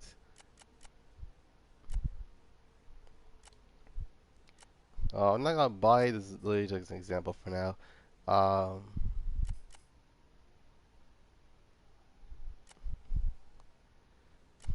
Now there are plenty of there are plenty of like plenty of variety for everybody. Like for example, uh, is you like full on American muscle cars? You can like for example, the Mustang um or things such as not it's not American per se, but it's like you like some Australian muscle cars, and um there's the Maloo. There's also a well, no, it's not Evo. Like Evo's not a muscle car. There's the modern Dodge Charger, and there's even the modern Dodge Challenger in the game. So there's also that. If you like Japanese imports, like you can actually have the Mark II or the or the 300ZX, which is and keep in mind that cars are these are unlicensed cars, so if you're wondering why I keep calling it by their names in game versus not calling the real life counterparts, it's because due to the fact that this game actually has cars that is not that they are for the most part they're not licensed cars, so um there's that. Here's another example, the Saw, which is an SC300, and you can tell it's an SC300 is because this car has a 2JZGE, I think that's what it's called, but it's also a GT, so that's another thing in of itself. Um,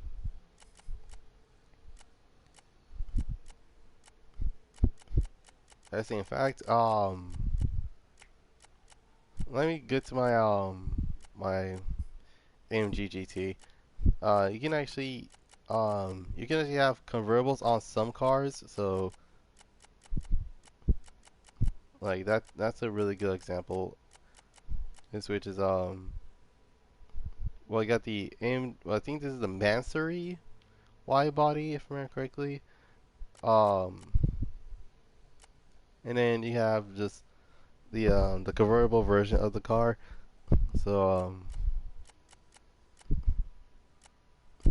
So yeah, there's that. Um, but if you're the exotics type of guy, then there are, well, I don't think there are plenty of these, but uh, basically the most powerful car is legit this thing. The Space Knight, which has, I'm not kidding when I say this, almost 1800 horsepower. That's a lot for a car like this.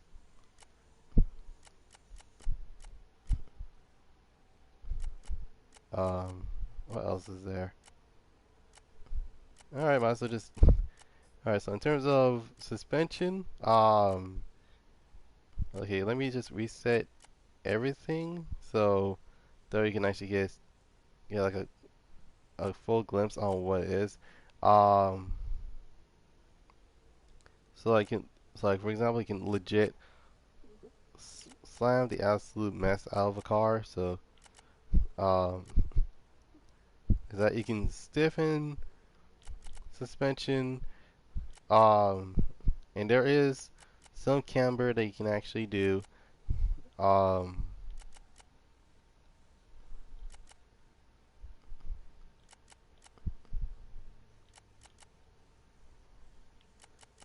all right, so pay attention because for the most part, well, yeah, I forgot about anti-roll bars.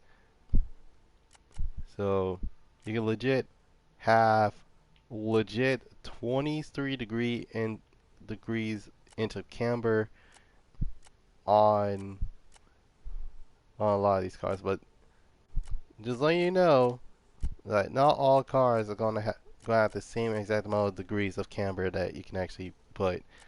Um,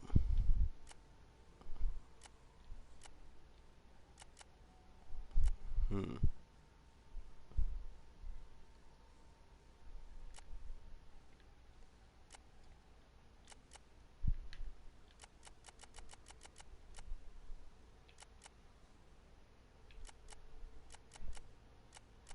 hmm,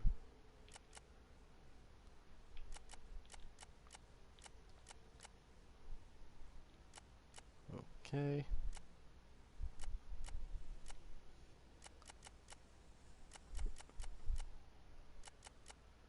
But yeah, usually I'm not the review type of person, so um,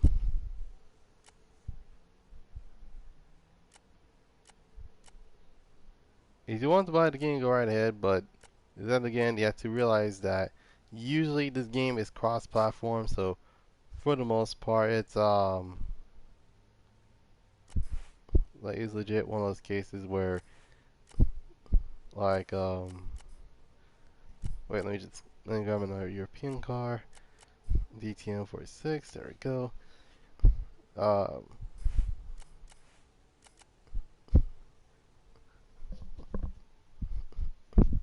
Now, if you see those logos that's right next to the names, that means that it's cross-platform, so it's PC, PlayStation, Xbox.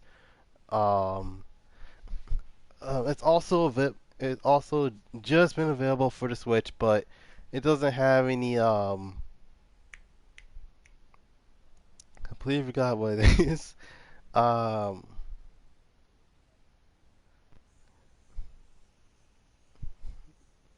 all I know is that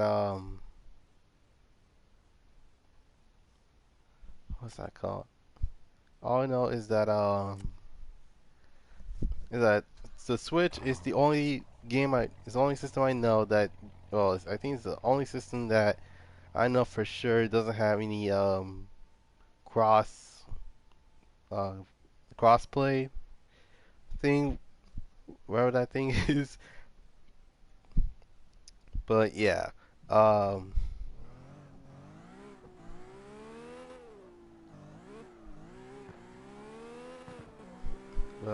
yeah, that's basically about it. There are plenty of tracks that you can actually drive around in. Uh,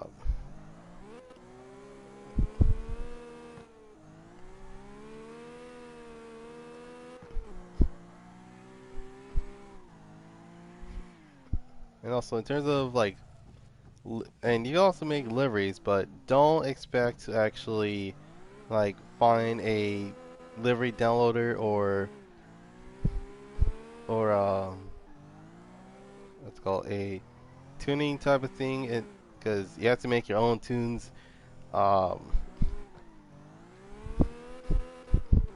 but the thing is, if you are a total beginner, then I will leave the settings alone for now until you get used to the physics of the game.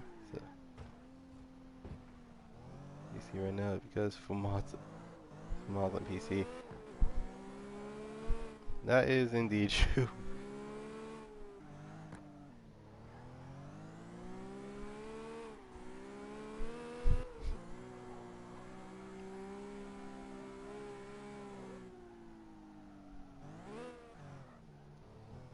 Oh, and this game I do believe, if I remember correctly, has mod support. So I I don't know about all that PC stuff, but all I know is that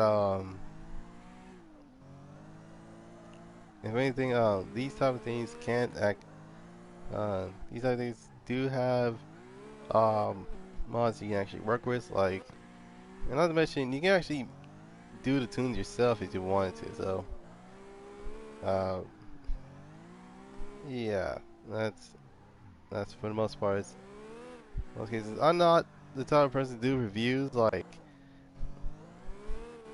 if you want to if you like to look for a review, just look up this game, and then depending on who you watch, like they might have different opinions. So yeah, this game may or may not be perfect, but it actually is quite fun. And not to mention, if you're buying the game on PC, you don't have to wait. You don't have to wait a week or two like us console players.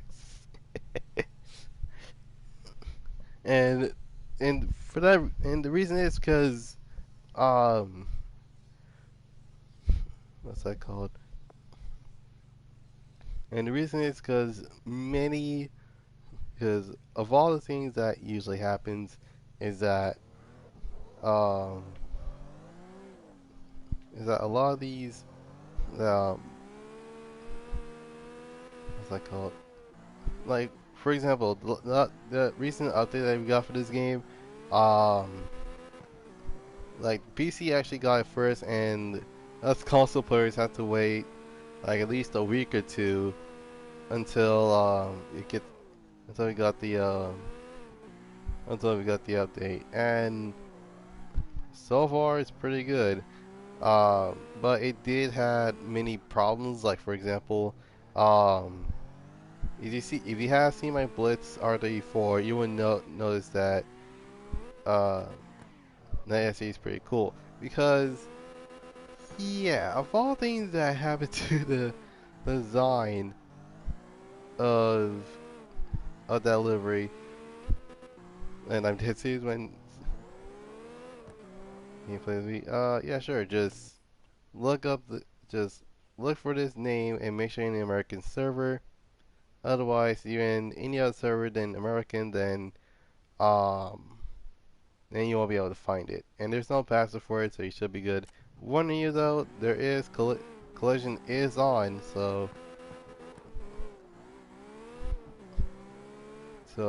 if you end up crashing into me, um, it's basically my fault for turning that mess on in the first place. But that's besides the point. Um, wait, crap, I got off topic.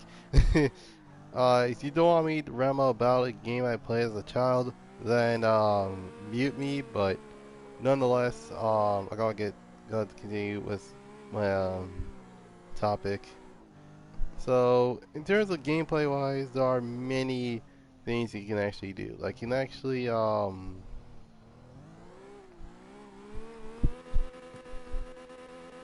for example, there are many types of races. There is a full-on drift race you can actually do. Um, holy crap!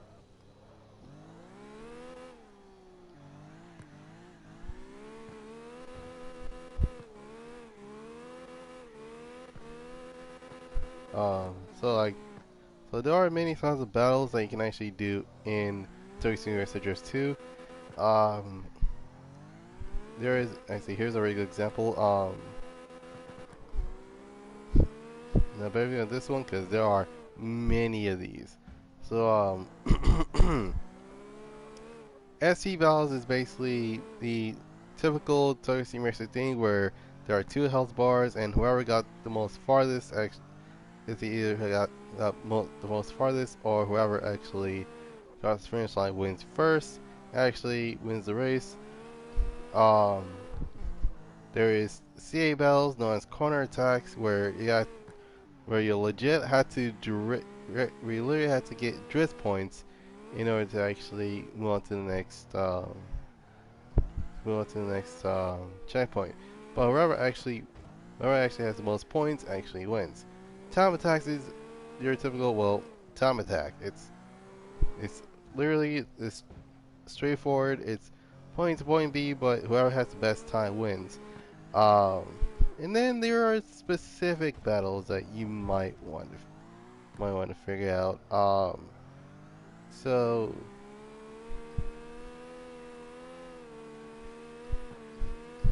so there are things such as TAC and CAT. So CAT um,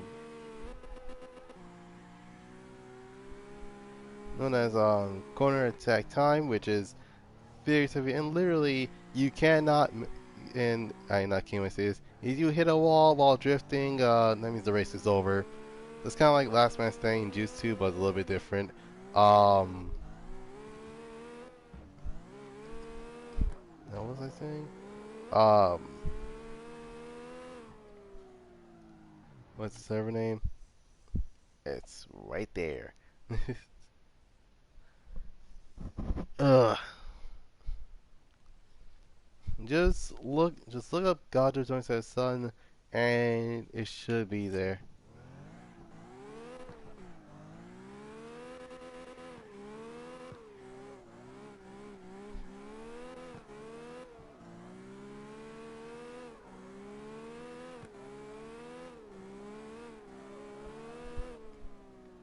And I think it's some sort of lag issue.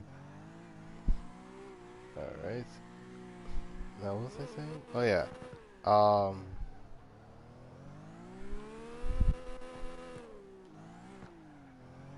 when it comes to, now, TAC on the other hand is almost the same thing, but, um, instead of counting up, it's counting down, and depending on how much time we had, yeah, literally a couple of seconds ago to get to the next checkpoint. So it's kind of like it's like your typical 1980s, 1990s racing game that actually has this. Um, but there are two more times of races, and they're both the same thing. LF and FL. So FL meaning first to last is one of those cases where you're basically in front, but your opponent is in the back. And depending on how fast your car is, you can either you have to win, you have to cross the finish line first without being passed and being left behind for a couple meters, or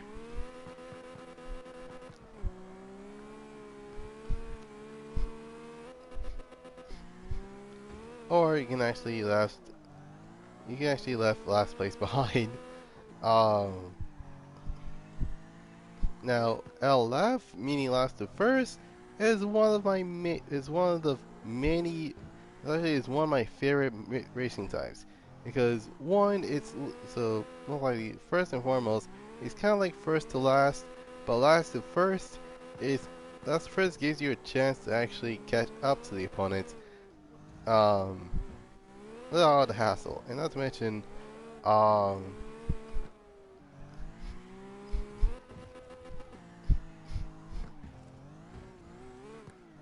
so a bit of context. Um, the so a bit of context. Um, first to last. You can only win if you actually uh, is got is he? Am I the only one in the server? Yes, I am the only one in the server because for some reason, um, hmm? Okay, there you go.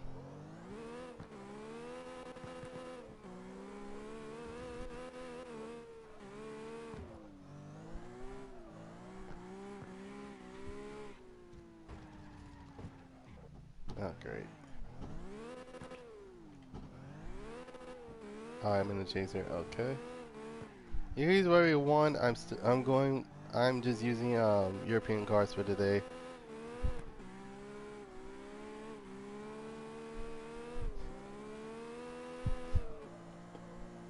But yeah.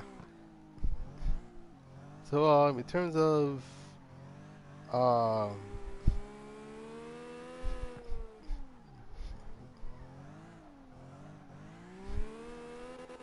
oh yeah. So in terms of how I rate these, so keep in mind I played Toy Sim Racer Drift 2 when I was around 11 to 12 years old, and it was one of the many games um that actually gives you as close to initial D as possible. So,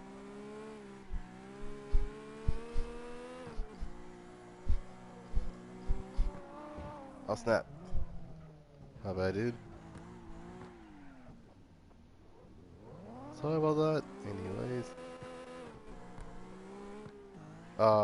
oh crap, I forgot about the car list. Jeez, that's one thing I always talk about in terms of racing games like this. Is the car list.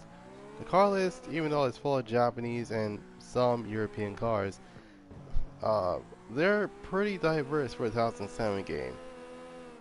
And the best part is you can either buy the car new or used, which keep in mind that is pretty good for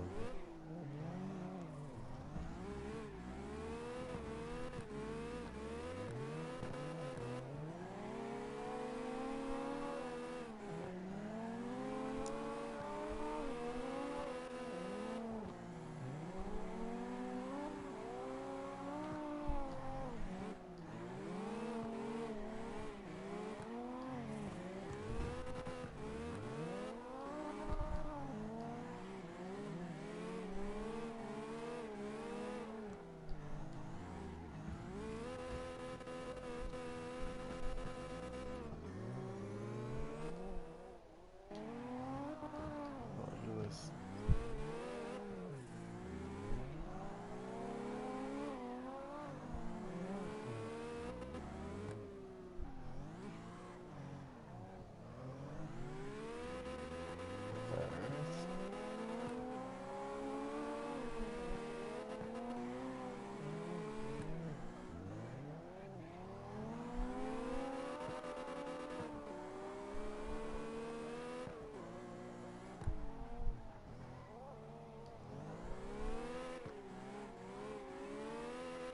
My God. Oh God. Okay. Now what was I? Oh yeah. Um. Now when it comes to the cars itself, you can buy regular cars as many people would, but there are certain cars that you can actually get just by going to the used car dealership. And these two specific cars you can only get from the used car dealership, which is the Silady and the Wanvia. And for those who are wondering, what in the world is Silady and the Wanvia? The Silady, as well the name suggests, is a 180 with a Sylvia front end. So it's kind of like a given it's kind of like having a hatch version of the 240, but you have a Sylvia front end. That's basically what it is. One Via is a special case because we were given a one Via. In fact, We had a 1 via in the US. It's just that it wasn't called a 1 via. In fact, it was known as a 240SX. It's just the same thing with it's literally the same thing but with two different front ends. Um, so Lightning suggests it's a 180 front end on a Sylvia. That's basically where the 1 via name came from.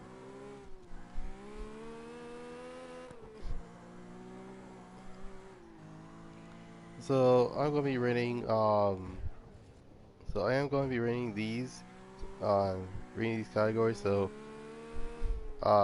story wise, well, it's actually straightforward. I actually like how it works. Um, but at the same time, I wish there were more.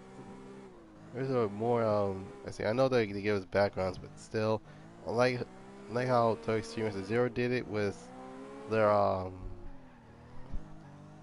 was like the was like their first uh like the first thing about their backstory and so then once you beat it, it's like you get another thing about their backstory. And it's like okay, cool. So it's like so overall, 6 out of 10 with the story. Um, Gameplay wise, the game is definitely good. Even though you have to get used to the not graphics, you have to get used to the physics. It's still pretty good. So I'm gonna get it, yeah, because I'll give gameplay for Toy Sim Racer is just 8 out of 10. So far it's a B for the most part. Um, Car list, dear God, there is a lot of cars in the game. In fact, um, I counted 100 cars in Tokyo Steam Racer, and keep in mind that that game came out in 2007. So, but if you count, but if you don't count variants, then that's literally 100 cars. If you count variants, then it's probably more or less than 94 cars,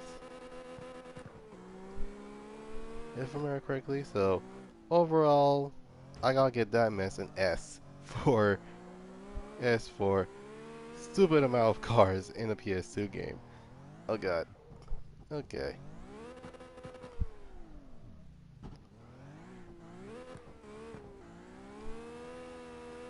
Stop this up. Okay.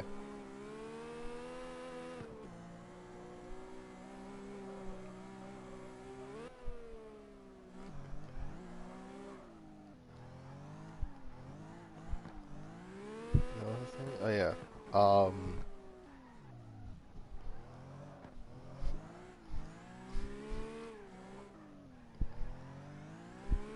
Oh guys, yeah, I know what you mean. Like stop the sub. Like oh, like that sounds like a bumper sticker. Stop your car for to subscribe. Like what in the world? So yeah, drop the sub. That's actually it's pretty cool. Thanks, dude. Um,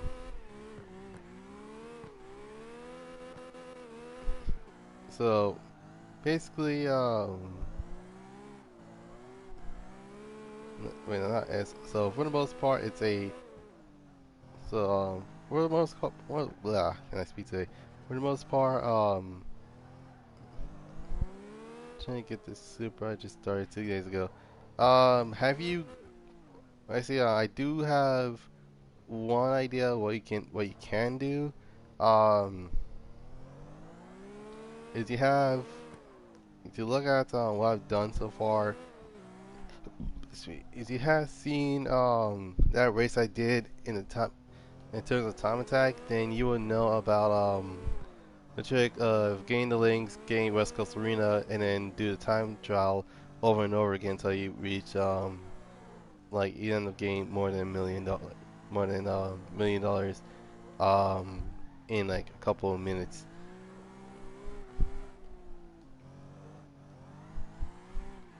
Actually, in bit of context, what level are you? Cause I'm literally just curious.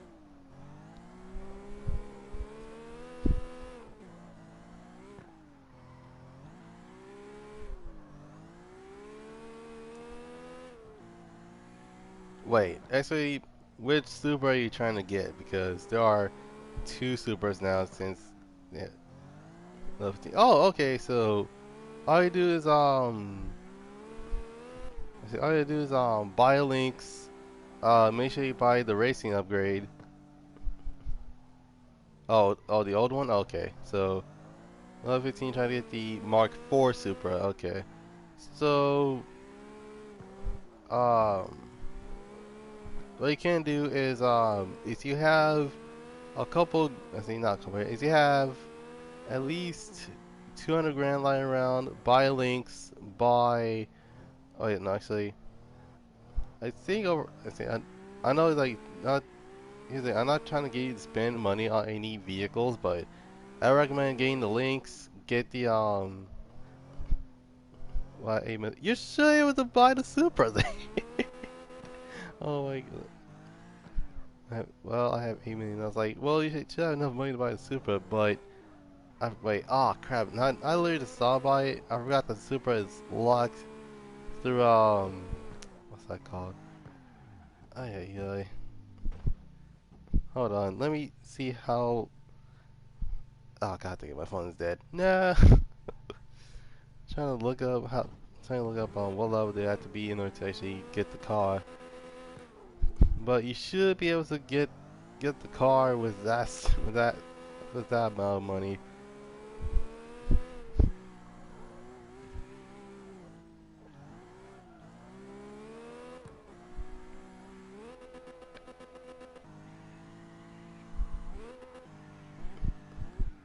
Level 20, I think. Okay.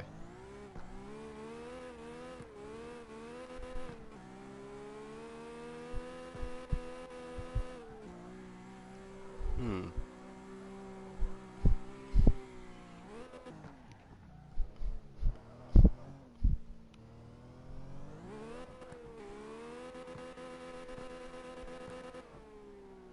Oh my god. Alright.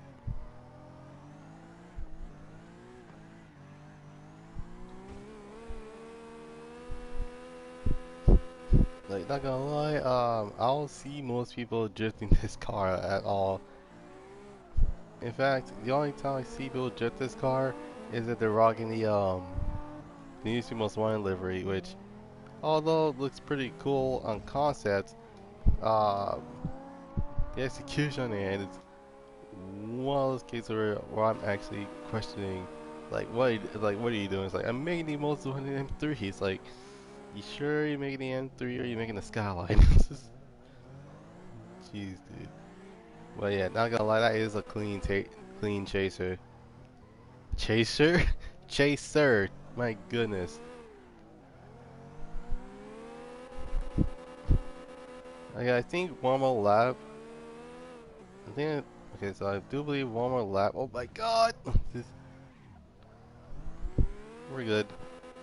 I think it one lap around the tollgate, and I probably got in the live stream because it's been 2 hours, and I have not eaten anything yet. So, uh, yeah. Thank you. No problem.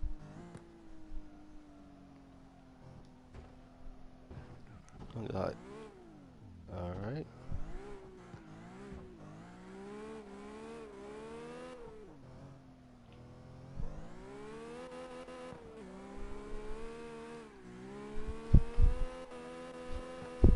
What was I saying? Oh yeah. In terms of the car list and Toy Series Drift 2, yeah, I mean, sure. Just don't expect me to actually join any not not like not like chat parties or anything because I need this party chat so I can actually do commentary, but you know what I mean. Anyways,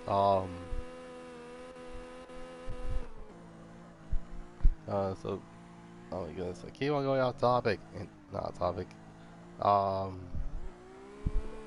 like I said, in terms of Toy Sim Racer just 2's car list, dear God, I'm getting them as a 9 out of 10. So 6 out of 10, 8 out of 10, and see 6 out of 10, 8 out of 10, 9 out of 10. That gives See, that gives this game, this Tokyo Streams Drift 2, a childhood game of mine since 2011, a pretty self-explanatory A plus. And yeah, for the most part, it's one of those cases where it actually is. The reason I like this game and like that game in the first place is due to the fact that there are so many versions of the car, of any single car, that I might as well consider all of them into one list. Okay, that's basically, let's see, all she wrote. Alright.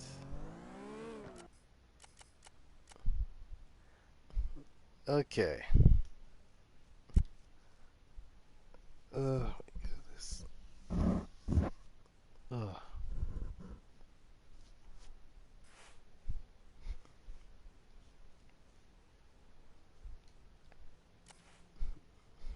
Alright, so I hope you guys enjoyed this live stream. Leave a like, subscribe, comment down below what you want to see next.